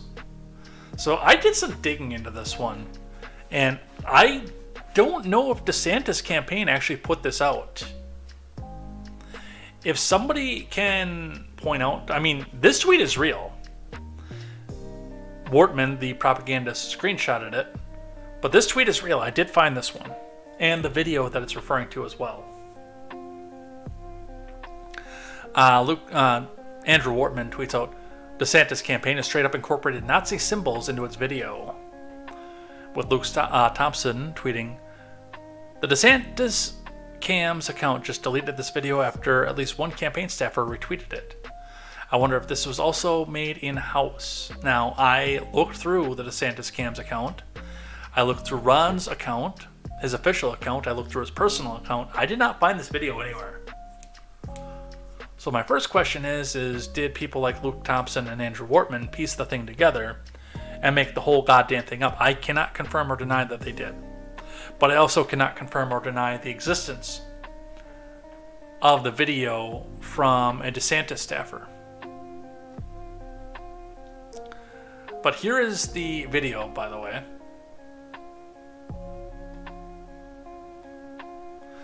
Luke Thompson said the DeSantis Cam's account just deleted this video after at least one campaign staffer tweeted. I wonder if this was made in-house. And this has just got way too many edgy memes on it for me to believe that this actually came from a DeSantis campaign staffer. So we're going to watch the video.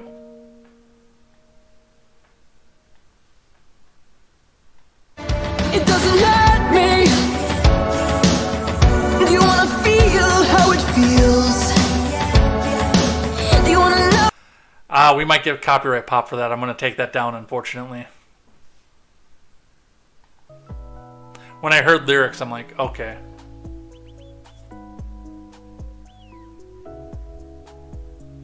Oh, look, there's Ron DeSantis with his military gear. And the meme person again.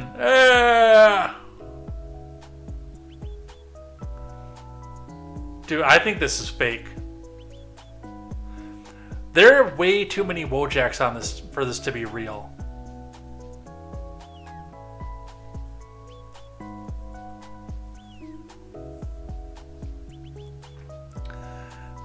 This is nothing, from what I can tell, this is nothing but original poster Luke Thompson trying to tie the DeSantis campaign with 4chan.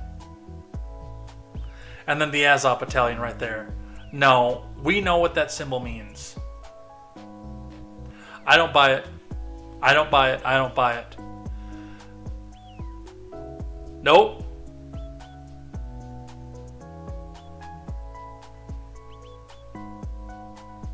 Nope. Don't buy it. What do you guys think? You think it's real? I don't think it's real. And the last little piece of propaganda has been deleted, by the way.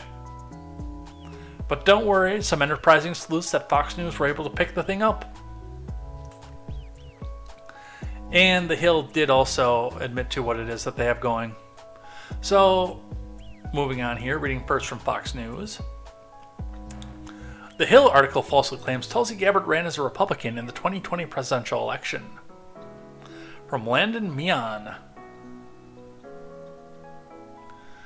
The Hill ran a story on Saturday in which the former Hawaii rep, Tulsi Gabbard, was described as running as a Republican candidate in the 2020 presidential election, despite the fact that she ran as a Democrat. Gabbard, a Fox News contributor, ran for the Democrat Party's nomination for president in 2020, before ultimately dropping out to endorse then-candidate Biden. She also served as a Democrat in the U.S. House, representing Hawaii's 2nd District from 2013 to 2021.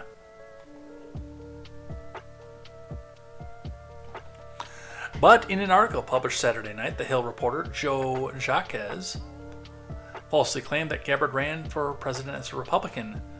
Jacques was covering Gabbard's criticism of musician Jack White for calling out celebrities who attempt to normalize former President Trump. Former Republican presidential candidate Tulsi Gabbard blasted musician Jack White's criticism of former President Trump on Twitter on Saturday. Jacques wrote, in October, Gabbard announced that she was leaving the Democrat Party and has since been unaffiliated with any party. The former Congresswoman has never been a Republican, but did endorse several GOP candidates in the midterms. Gabbard has also been critical of her former party, even before she decided to leave it. The Hill social media team, and this, by the way, is the tweet that got deleted, also referred to Gabbard as a Republican when Jack's article was shared on Twitter and Facebook. And here it is, the one that got deleted. Former Republican presidential candidate Tulsi Gabbard called out musician Jack White's criticism of former President Trump for what she sees as a double standard of normalization. The outlet was blasted on Twitter for the article in a subsequent tweet. As of 0400 Sunday morning, the tweet received more than 300 replies and 58 quote tweets, with only 21 retweets and 167 likes, so ratio to oblivion. Nearly all the responses, the tweet pointed out the factual error. She ran as a Democrat, LMAO, one user replied. Facts are hard for the media, though. She ran as a Democrat, a party she's no longer affiliated with, but you guys have to paint her as a Republican to fit your narrative that she's the bad guy, I'm sure, another user said. Reported for misinformation, Tulsi ran as a Democrat, not a Republican, a third user reported. On Facebook, the Hill's post had nearly 300 comments and 140 laughing emoji reactions, while only receiving 43 likes and 9 hearts as of 0400 Sunday morning. The article was corrected later on Sunday with an editor's note, which we will see in just a second. And the tweet, as we saw, was deleted. I tried to go pull an archive to it, but unfortunately I could not get that pulled. From The Hill, here's the article that they were talking about and referring to. Tulsi Gabbard pushes back against Jack White's anti-Trump comment.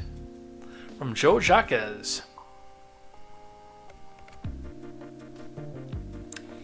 Former Democratic presidential candidate Tulsi Gabbard blasted musician Jack White's criticism of former President Trump on Twitter on Saturday.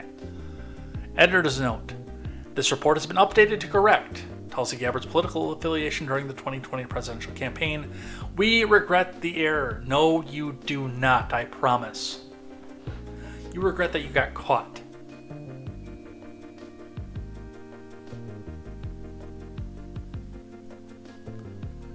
So there's your propaganda report. From The Blaze, RFK Jr. calls for a real investigation into Biden and his family's foreign dealings.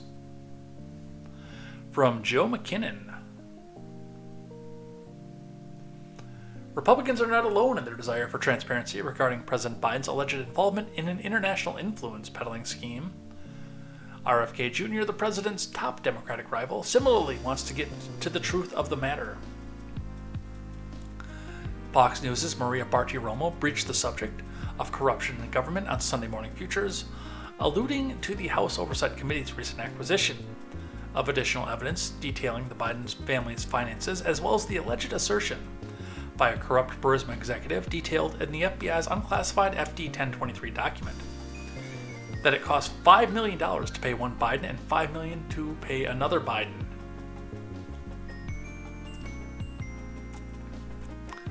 Bartiromo further intimated that it's not yet clear what American advantage, policy, or product Biden might have sold abroad in exchange for all the money that ultimately poured into his family's coffers. It was influence. While admitting he had previously damned back criticism concerning Biden in the interest of bringing people together, Kennedy, sitting around 16 points in the latest Harvard-Harris poll, said that the issues surrounding Biden's family are now worrying enough that we really need a real investigation of what happened. Well, we've needed it for a long time, but thanks for joining the party, RFK Jr. These revelations where you have Burisma, which is a notoriously corrupt company that paid out apparently $10 million to Hunter and his dad. If that's true, then it's really troubling, said Kennedy. It needs to be investigated, Maria.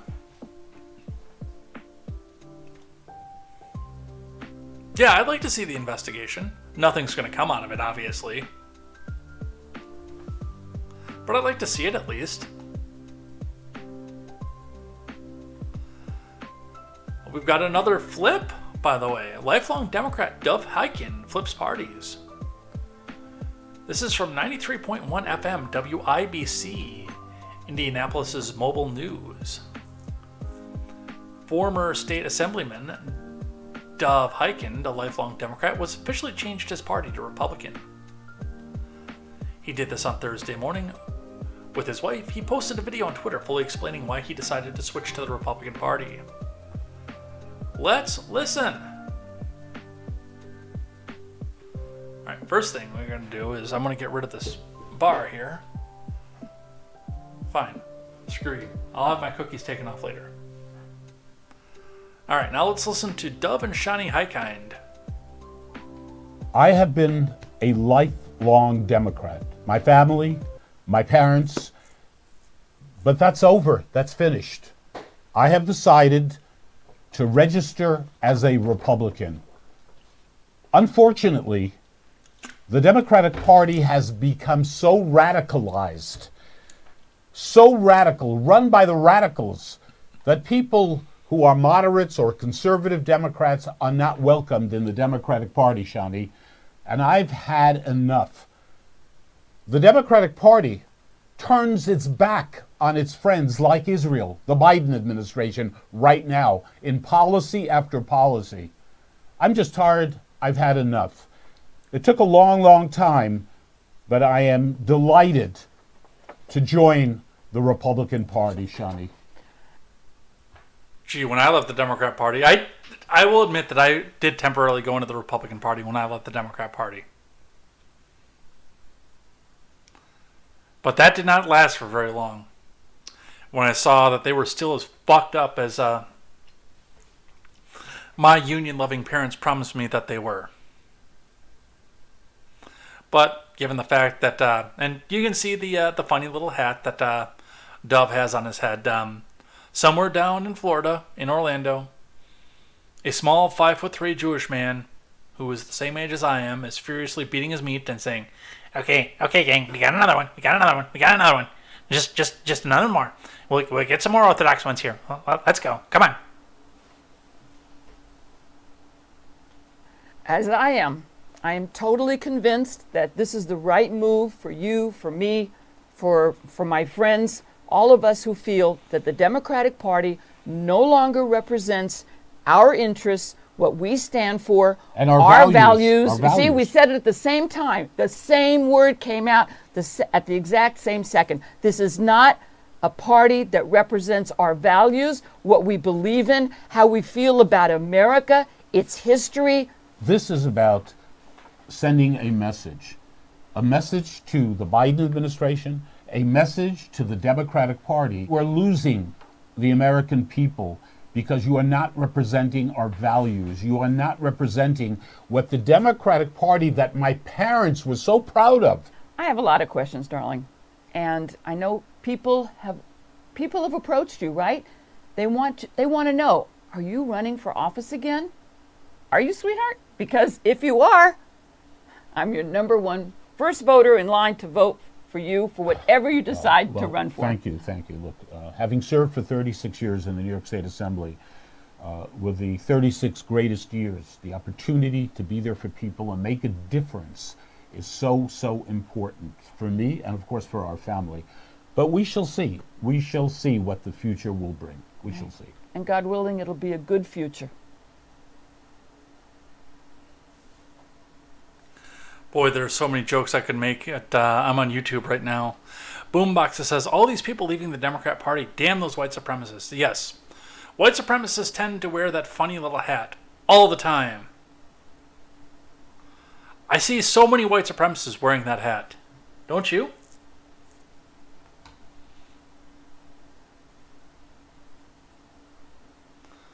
Some interesting stuff on the January 6th stuff here from Just the News. J6 security footage. Secret Service brought Kamala Harris within yards of undetected DNC pipe bomb. Dude, they didn't sweep it because they knew it was a dud. From Nicholas Bolisi and John Solomon. U.S. Capitol Complex security footage shows the Secret Service brought U.S. Vice President-elect Kamala Harris into a garage at the DNC headquarters on January 6, 2021, just a few yards from where a pipe bomb that had been planted the night before by an unidentified subject. The video, obtained by Just the News and released on Friday, raised immediate concerns with experts on presidential security and top lawmakers in Congress on how the explosive device was overlooked during security sweeps. Ooh, ooh, ooh, ooh, ooh, pick me, I know how it was overlooked. Pick me, ooh, ooh, ooh, right here. Come on, no, I know. Because they know who planted it and they knew it was a dud.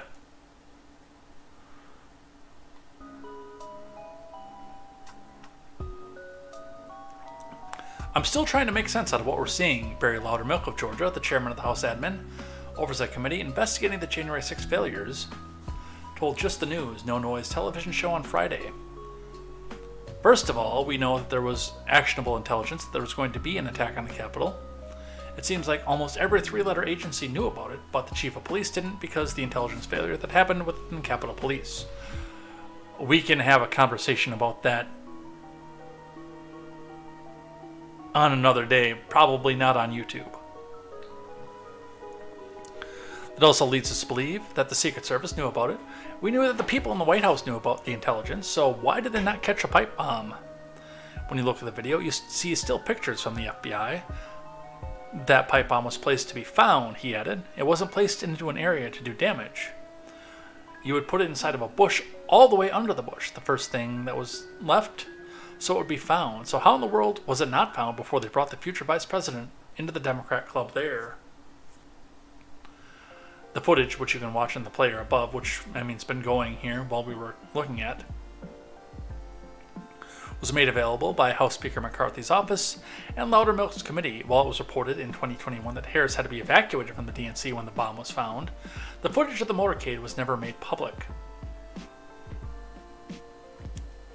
It emerges as a mystery of two unexploded pipe bombs that probably didn't have a trigger on them. One planted at the DNC and the other at the RNC on January 5th, 2021 deepens, with the FBI saying it has been unable to identify and locate the mass suspect more than 900 days later. Even though the subject was captured on extensive videotape footage and public rewards have been offered. And everybody with the Ukrainian flag in their bio thinks that it was Marjorie Taylor Greene.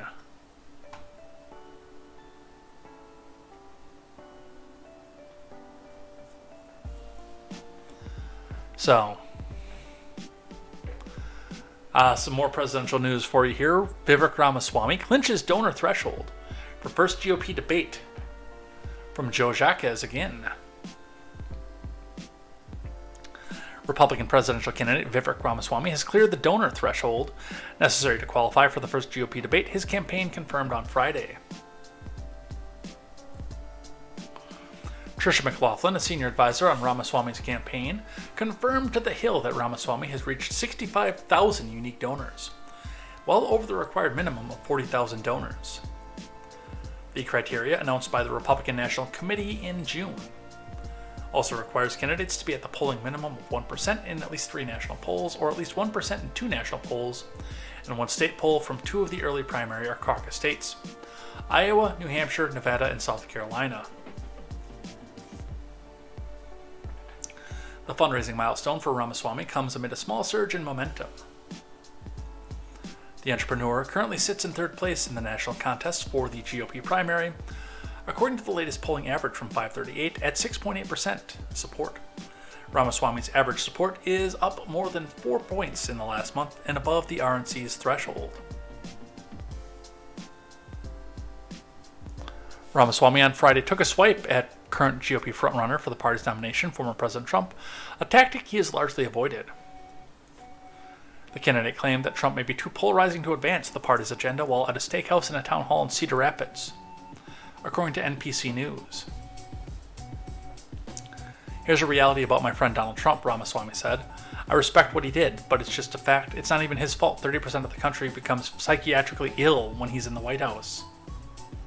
That's because they're propagandized to so hard that they believe that he is what they say he is. And he's not. He's a Democrat and a mild reformer, is what Donald Trump is. He's not the Antichrist. He's not Hitler. He doesn't want to export everybody with different colored skin than him, which would be a lot of people because I don't know a lot of people with orange skin. He's a mild reformer who went through the regulatory burden and got rid of most of it. And then threatened to expose what was happening in the rest of the government.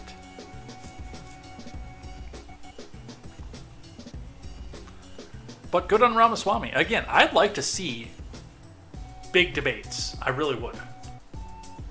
I would very much like to see Donald Trump sit with all these people and debate with them. I know that he's probably not going to go. I think he should.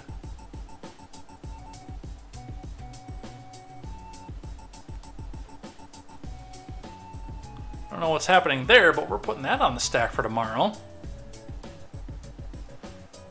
Obama's former chef found dead near their Martha's Vineyard home. We're going to be looking at that tomorrow.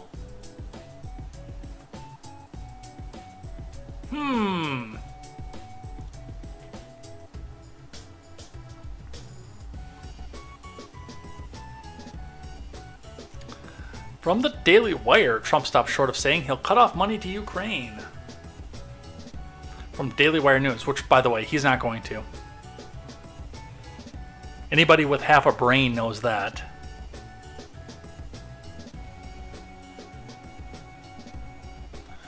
Former President Trump declined to say in an interview that aired over the weekend that he would cut off funding to Ukraine. The remarks were contained in the second part of an interview with Fox News host Maria Bartiromo on Sunday Morning Futures that was recorded a little over a week ago, which we will be listening to. Let's just go right to it. It's like we've got a couple different spots for that. Look at all the money we're giving to Ukraine. And yet Ukraine was paying the Biden family a fortune. Would you stop the money to Ukraine at this point? I'd get the war settled. The money is, number one, I tell Europe, you're about $100 billion plus short, okay? You got to pay. Because Europe is smiling all the way to the bank. We're giving all of this. Europe is doing very little compared to the United States, and it affects them more. Look, no matter how you look at it, they're right there. We're an ocean apart. Why are we at 150 billion and they're at 20? They have to, and you know, their economy's almost exactly our size if you add it all up. You add up the countries of Europe, and we have a very similar economy they have a very similar to the United States. They should be at the same number that we're at, if not more. And they get away with murder. And they did with NATO, too. You know what I did with NATO? They weren't paying, and I made them pay. Right. And took in hundreds of billions of dollars. I said, if you don't pay, we're not going to.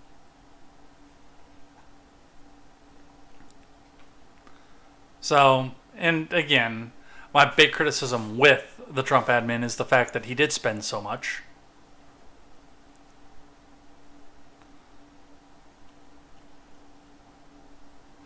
And this is the clip that we all watched last week. The first part of the interview where he said that he would give weapons to Zelensky if Putin doesn't agree to a peace deal. You said you could end the war in Ukraine in 24 hours. Yes, I could. How would you do that? I know Zelensky very well. I felt he was very honorable because when they asked him about the perfect phone call that I made, he said it was indeed the perfect phone call. He said it was. He didn't even know what they were talking He didn't even know what they were talking He about. could have grandstanded. Oh, I felt threatened. Well, that's not going to be enough for Putin to stop bombing No, Ukraine. I'm not saying that. What I'm saying is that I know Zelensky very well, and I know Putin very well, even better. And I had a good relationship, very good, with both of them. I would tell Zelensky, no more. You got to make a deal. I would tell Putin, if you don't make a deal, we're going to give them a lot. We're going to give them more than they ever got if we have to. I will have the deal done in one day. One day.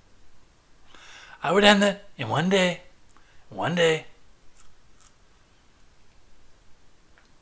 Yeah, of course he's not going to cut off the funding spigot.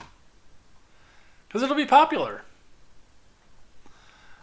The Daily Mail, I don't know if this is true or not, or if this is speculation. North Korea will want a price to return U.S. Army defector Travis King, U.S. official warns. But, I mean, that's diplomacy. Hey, we have one of yours. We caught him trespassing here. What do you give us for him? Otherwise, we'll kill him. We've done this numerous times. From Melissa Koenig for DailyMail.com, a top U.S. foreign official fears North Korea may set a price to get a U.S. soldier who defected into the country sent back home. I want it on record. I don't believe that this is right to do, but I believe it's going to happen.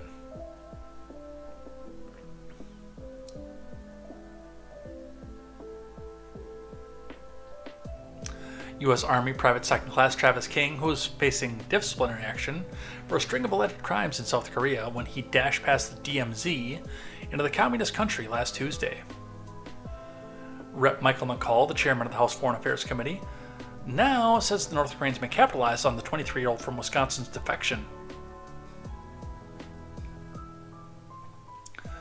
I'm sure he's not being treated very well, McCall told ABC This Week's Martha Raddatz on Sunday. I think it was a serious mistake on his part. I hope we can get him back. We see this with Russia, China, Iran. When they take an American, particularly a soldier, captive, they exact a price for that, he continued, and that's why I worry about Guantanamo.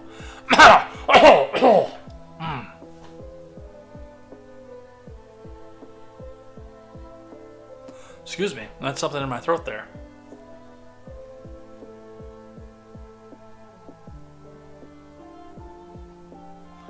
Speaking of King's decision to enter the communist country, McCall suggested he was running away from his problems. He was facing disciplinary charges and was going to get a flight back to the U.S., McCall explained. The plane would have brought King to Texas, where he would face an ending administrative separation actions for foreign convictions hearing after he had already served 47 days in a South Korean detention facility. But instead, he did not board the plane. He went with a tour group to the DMZ and then ran across the line, McCall said. That's something you just don't do. So, I mean, of course they're going to ask for a price for him back. I mean, we're not in an official war, but they don't like us very much. Wouldn't you? Look at the price that Russia demanded for Brittany Griner. That Biden just came and said, "Oh, okay, man, I'm gonna do that for you. Just give us this racially diverse and sexually diverse person back, man. Come on." All right, we got a little bit more time. Slow live chat tonight, so we can go a little bit more. Do some more foreign policy stuff here. We got 2 more for foreign policy, I think. We actually got through almost everything today. If we do these 2 foreign policy ones, I'll only have 5 left. And one of them is a video to go with the other one. 2 of them, I think, are video for that. So we really only have 3 left. No clear victor in Spanish election as results defy predictions from Jack Guy and Al Goodman. Yeah, apparently Spain is like on the cusp of throwing their communists and socialists out, which would be fantastic. I've not been keeping up with this, but I know a lot of people have been talking about it, so I added it to the stack for the day. Spain appears destined for painful political negotiations after Sunday's election, when no single party won enough parliamentary seats to form a government. Wait, we can do that? Why don't we do that here? And then not have a government for a little while? Hey, Congress, we have an idea here. I have an idea. Let's... Can we do something like this? No, our 2-party system is way too domineering. for us to do something like this. It's a good idea.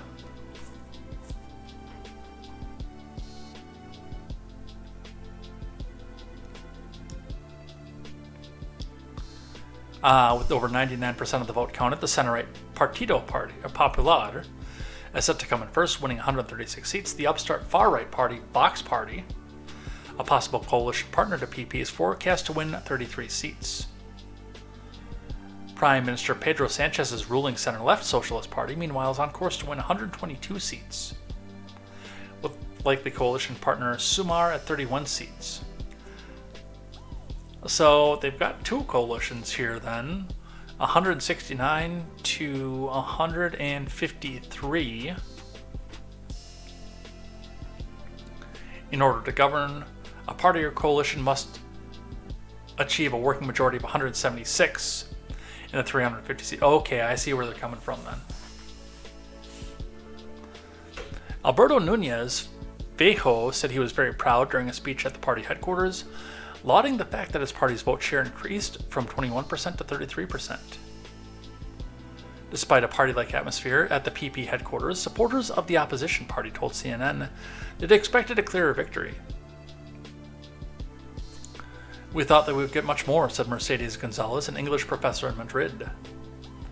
And Fernando Del Rio, a 21-year-old web designer from Madrid, also said he was dissatisfied. People spoke against the socialist government, but that didn't materialize in the votes.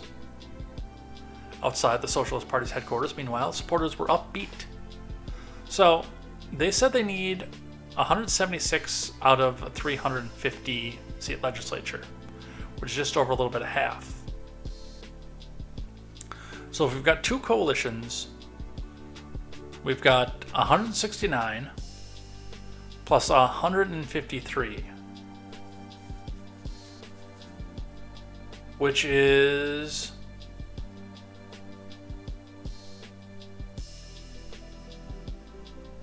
322.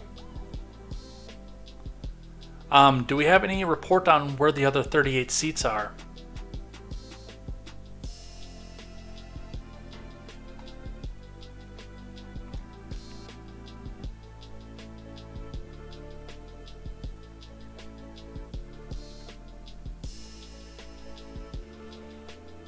Outside the Socialist Party's headquarters, meanwhile, supporters were upbeat.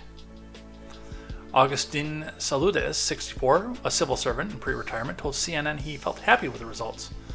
"Because we didn't expect to get so many votes, we thought we would lose. It was a tough campaign against Sanchez," he said. So there are 38 seats here that are unaccounted for.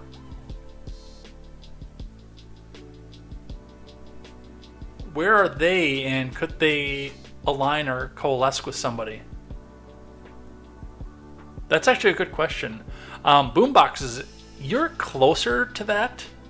I don't know how much you know about other European countries' political structure, but if you could either get something into the Rumble chat or the Discord, if you know anything more about that, that would be very appreciative.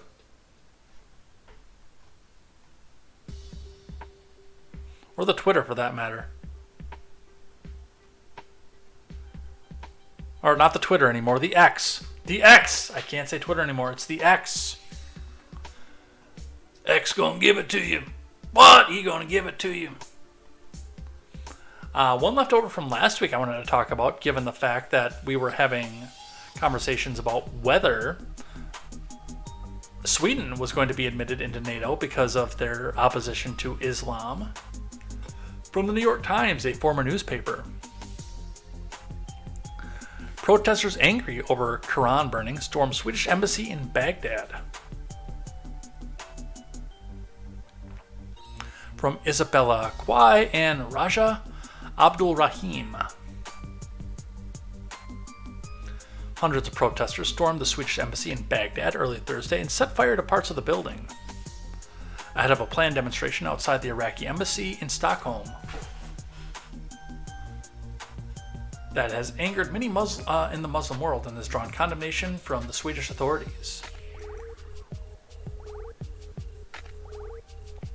The unrest was the latest ramification of a protest in Stockholm late last month, which a man tore up and burned an Islamic holy book outside the central mosque on the first day of the Muslim holiday of Eid al-Adha.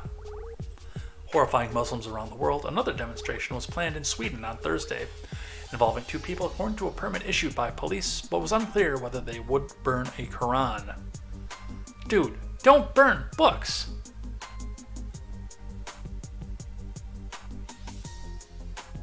I mean, we learned about this in Fahrenheit 451. It's never a good ending when you go out and burn a bunch of books.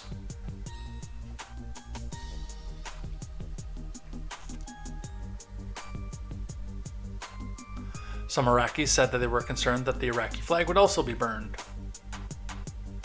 Get over it. My flag gets burned all the time. It's freedom of speech. Sweden's Foreign Minister Tobias Billström said in a statement that the embassy had been vandalized and partially burned in an attack about 0200 local time. Footage shared on social media showed parts of the embassy in flames with people with pieces of the building in their hands. The Iraqi police fired water cannons to disperse the protesters, according to images shared on social media and news reports, and at least 15 protesters were arrested. Well, they were destroying public property, so yeah. It's probably the right thing to do.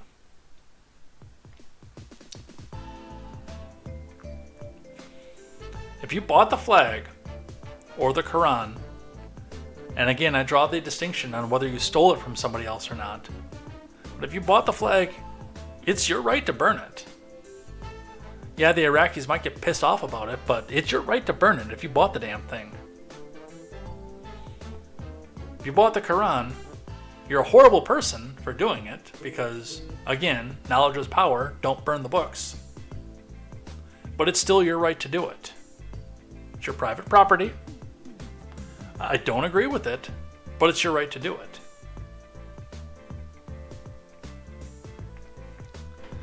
So, this is getting into a tussle. I wonder where this is going to go. Are we going to see something terroristically across the European Union and a NATO member?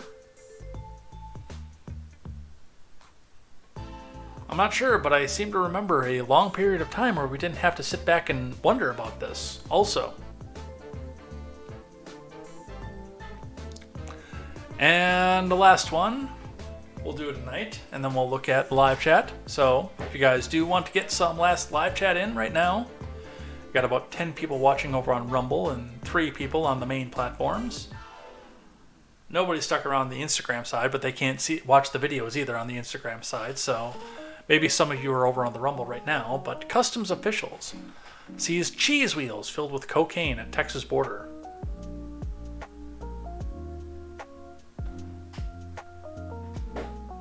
What happened to that cheese? Asking for a friend. From Lauren Mascaranjas.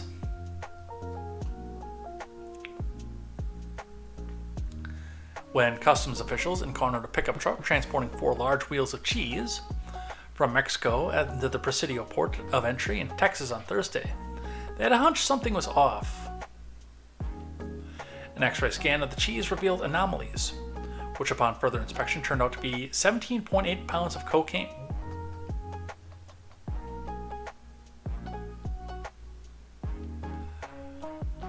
That is a lot of coke. Holy shit. Let's do a quick calculation here. And if I do a quick calculation, we'll let Google do it for us.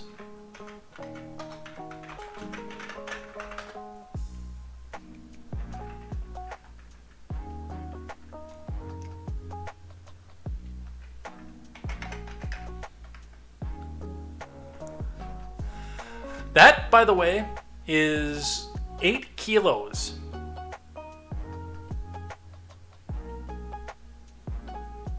Eight kilograms of coke. Now, they consider an 8-ball to be a lot of coke, and no, I'm not going to go Google how much an 8-ball costs right now. That's almost 1,000 8-balls. Just shy, because an 8-ball is 8.6 grams. don't ask me why I know that. Actually, it's because of there was a book that I read when I was younger called America's Dumbest Criminals, and they talked about a big coke bust in that. That's the reason I know about that. And they had mentioned an 8-ball. And defined it. 8.6 grams of cocaine. That's a bunch of fucking coke. Excuse my language. Good God. Again, I don't even want to... Well, I do want to know what that the street value is of that, but I don't want to Google it. I have enough problems with the feds. I don't want to Google that, too. Official sees the drugs, the truck, the 22-year-old driver, a U.S. citizen who legally declared the cheese, will face charges for the failed smuggling attempt, the agency said. My big question here is, where did he get the cash to bring that much coke up here? Because they didn't give that to him for free, I can tell you that. That is not something that that the coke dealers would have done. So not only did he bring a bunch of stuff and get caught with it, but he's out a whole bunch of money too. So they got him, and it always raises the question for me is how much got through. All right, with that, we are done with the news for the day, but the last thing that we do is we check in on the live chat everywhere. Check in with all the platforms, see what you guys are saying. Been a bit of a slow night here, but we'll see what's up there. We'll start on the Instagram side. No chatter here today. We had Molly Ruby, Jennifer, Rosaline, Bella 679078, Foundation for Building an African, all joined, and then Foundation for Building an African also tried to get in on this, but I mean, there's no way for me to broadcast him from Instagram onto the rest of this, so he can't really join the video anyway. And Megnog19 joining us over on the Instagram side. On the Rumble side, pretty much average 10 to 12 people throughout the night, so that was good. Not a lot of chatter. Still, you guys are still shy over on the Rumble side, but I do hope you guys do come in here and start watching and chatting a little bit more. Hopefully me reading the chat will encourage you to do so more. Boomboxes says, the elites want us to live like cavemen, so they can still use their private jets and eat steak. Well, and again, I pointed out the fact that no, because cavemen ate a lot of red meat. Mastodons, mostly. Or anything else that they could take down as a group. It's so easy a caveman could do it. Boombox says, when we were listening to Joe talk about Elon Musk, says, come on, Joe, get it out, you can do it.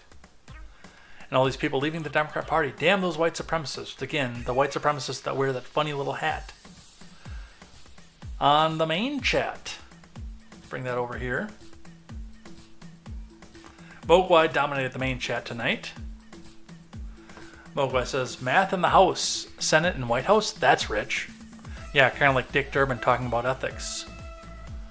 Mogwai says, if McCarthy could bend over more, he'd be Lindsey Graham's best friend. Oof. Are we talking dead as original recipe, extra crispy, or are we going Cajun Popeyes? So many questions. How did they word that up there? I don't know, but I kind of want Popeyes now, so.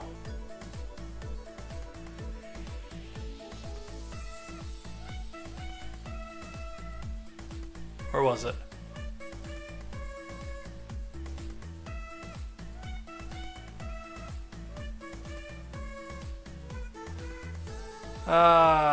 Did I read this one or did I read the other one?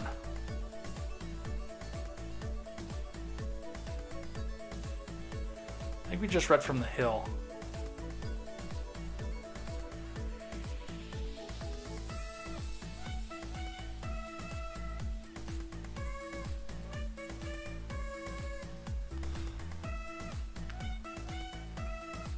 I don't remember how what kind of chicken it was dead. Dead as.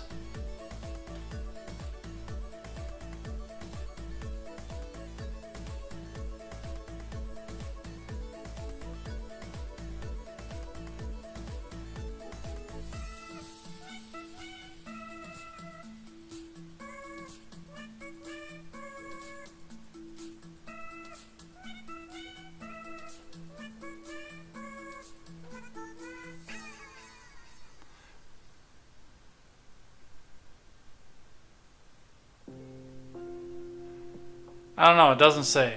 I don't know why I lost that.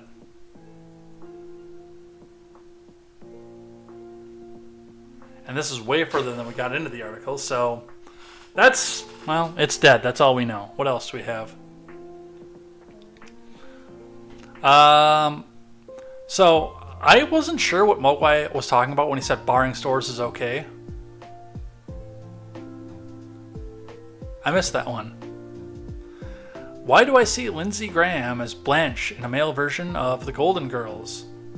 I don't know either, because he's clearly just Rue McClanahan cross-dressing. The electric co-op I'm with paid for my water heater. Mazel tov for that. I wish I had gas one hurricane, and I'm without power for a few weeks, and no stove to use. Again, you can build a fire,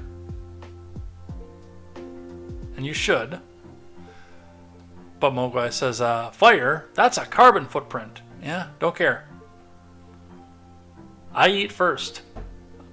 I put my own mask on before I put on the mask of my child. Tails Knit says hi. Welcome, Tails Knit. It's a new name in here. And 80s Kid says, I'm here for a good time, not for a long time, so F the climate. And with that, we're out of here. It's over. A lot of stuff got done. Ran a little bit over on time, but I'm going to go get myself some dinner. I wonder why my Rumble is so far behind, too.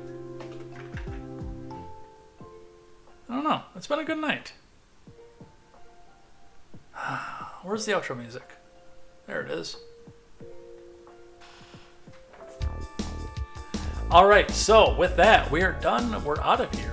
It's been a good night. We've got a lot done. We got a lot to talk about. There was a lot that happened over this weekend. There definitely was. We talked about the X and the Twitter and the bird and the burb and everything else. But we're done. We're out of here. Thanks everybody who came by, hung out, chatted in the live chat. Hope to see you here tomorrow. Yes, I'm not going to get caught up on whatever I got caught up on working on earlier on in the day. We will start at 6 tomorrow. That was my bad. I apologize. But come back and join us here tomorrow for more news, more headlines, more contemporary, more chatter, more discussion, and a lot more. During the week, I do go a little bit more into the live chat because I don't do it at the end of the show. So come in, we'll get some conversations going. And a reminder that if every contemporary listener, no matter what platform you're on, share this out with one person, one friend, on Spotify, on YouTube, or over on the Twitch side, we would start to see big numbers and have good conversations coming in here. So come back in and join us for more news, more headlines, and more contemporary. Take care. Have a good night. Go get some food, hug your family, and go call some friends. And we will see you tomorrow for more news, more headlines, and more contemporary. And until then, I am Jay Edgar, and this is Contemporary. Take care.